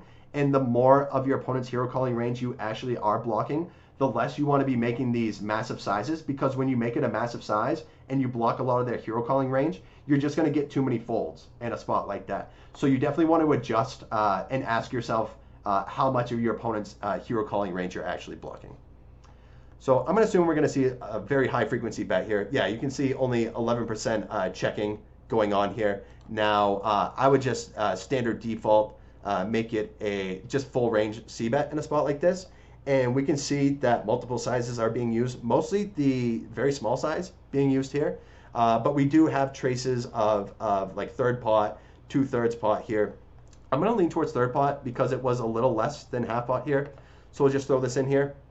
Surprisingly enough, ace 8 is doing way more raising than I expected to see here. And I think a lot of that goes behind the fact that other than ace 8, our strongest ace X's are going to be ace 10 suited and ace 9 suited, ace 9 off. So if we're not check raising with ace 8 here, at least at a high frequency, we're just not going to have enough strong hands that we end up check raising with because we never have top 2, we never have sets here.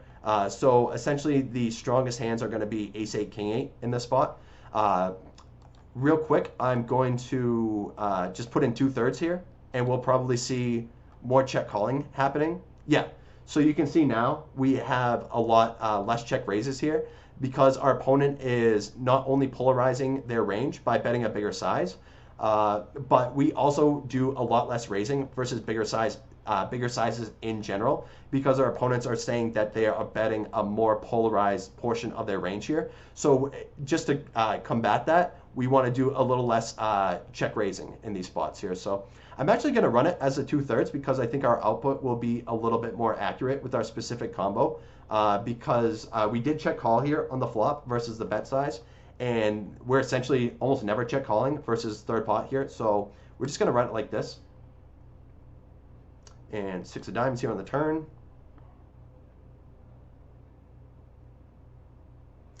And funny enough, we do see a lot of lead here, which is a little bit surprising to me. I wouldn't expect to see a lot of lead in the spot unless our opponent is just not betting a lot of flush draws for the 2/3 pot size. So yeah, this is just interesting. I won't spend too much time on this, but I essentially would not put any lead here. So it's interesting to see that we are leading 30% of the time here.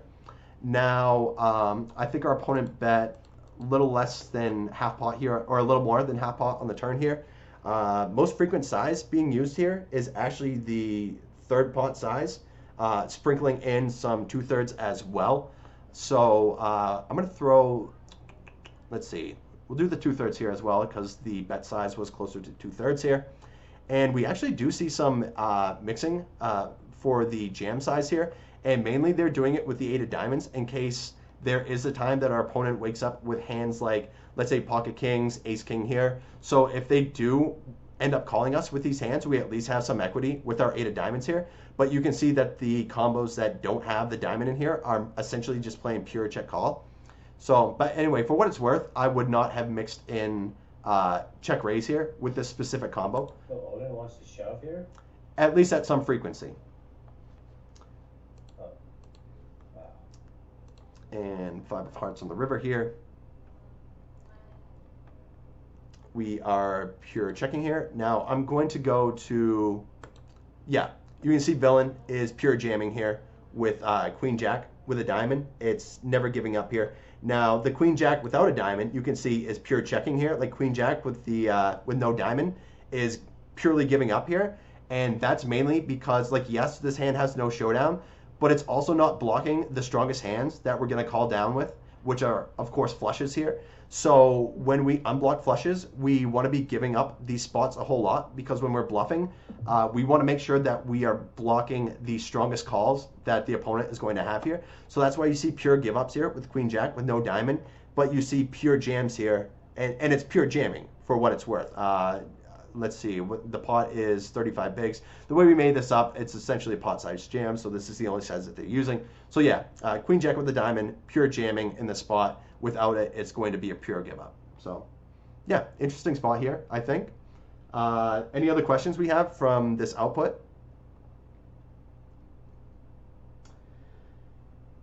When you're rolling on the flop. Go ahead. No, I was just reading it, so you were doing the same thing. Okay, so Final Flat said, when you are rolling on flop in this hand, what is your number cut off, like 80% plus, and you check raise? How do you decide that besides memorizing the exact frequencies our pal Odin likes? So essentially, like, you can't always know what the exact frequencies are going to be. So essentially in this spot, I'll be like, okay, like I want to mix some raises and I want to mix some calls.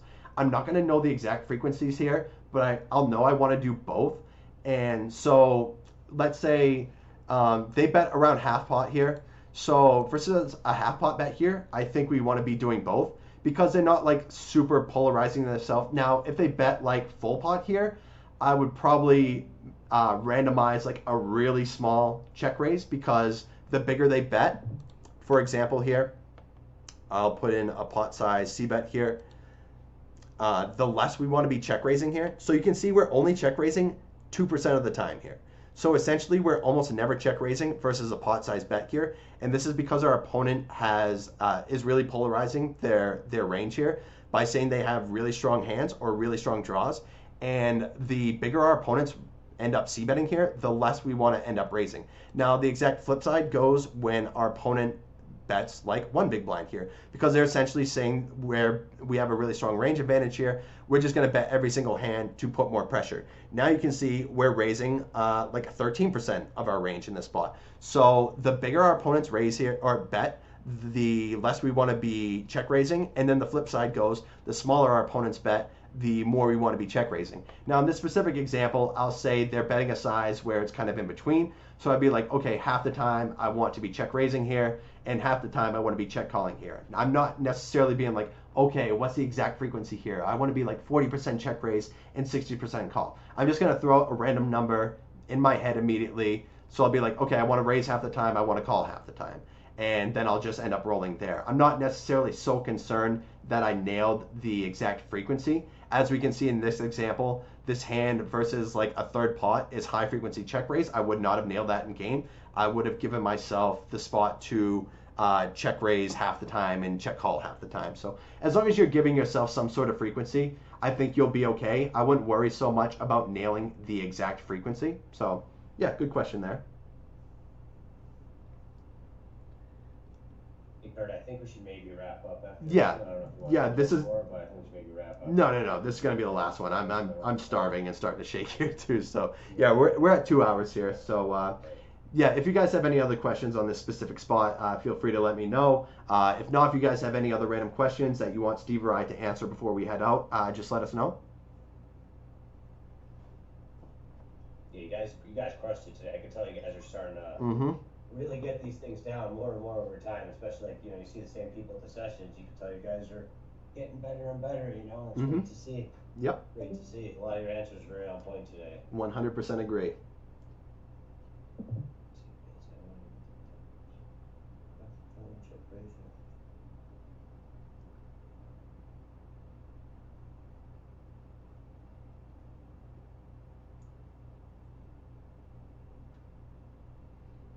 Yeah, E-Flu and Slammer coming in here.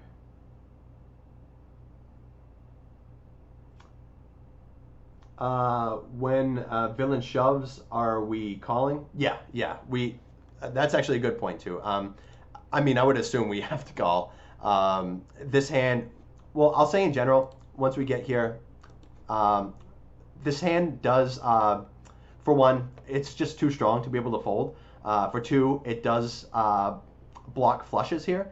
So when we're also deciding to call, we not only do we want to know, is our hand strong enough to call for absolute value, but does it also block the strongest hands our opponent's going to have? And I definitely say that for one, ace-8 is strong enough to call for value.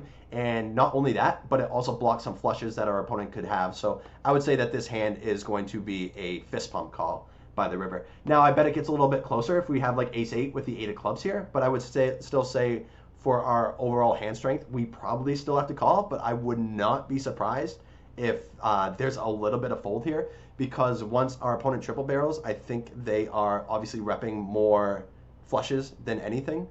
So it's kind of important to block the top of range in the spot.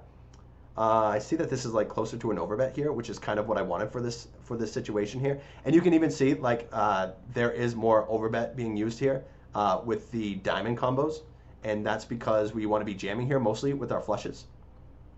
And then what ended up happening? Did I do this wrong? Oh, so ace-8 doesn't really show up here because we were mainly supposed to check call, to check raise. But you can see the ace-8 with the diamonds is pure calling here. Looks like all ace-8 is just strong enough to call here, even without diamonds here. So the overall hand strength with ace-8 is just good enough to call, so we don't really have to worry about having blockers to the nuts. I think our hand is just too strong to fold in general. But when a hand comes close, like let's say a hand like ace-9, you can see ace-9 without a diamond here is pure folding. But ace-9 with a diamond is pure calling here. And that's because ace-9 with a diamond is blocking our opponent's strongest hands, which are going to be like hands like queen-9, jack-9, 9-8, 9-10 with diamonds. So very important to look that over. We can even see like a hand like ace-5, I guess is still strong enough to pure call here. So yeah, interesting spot.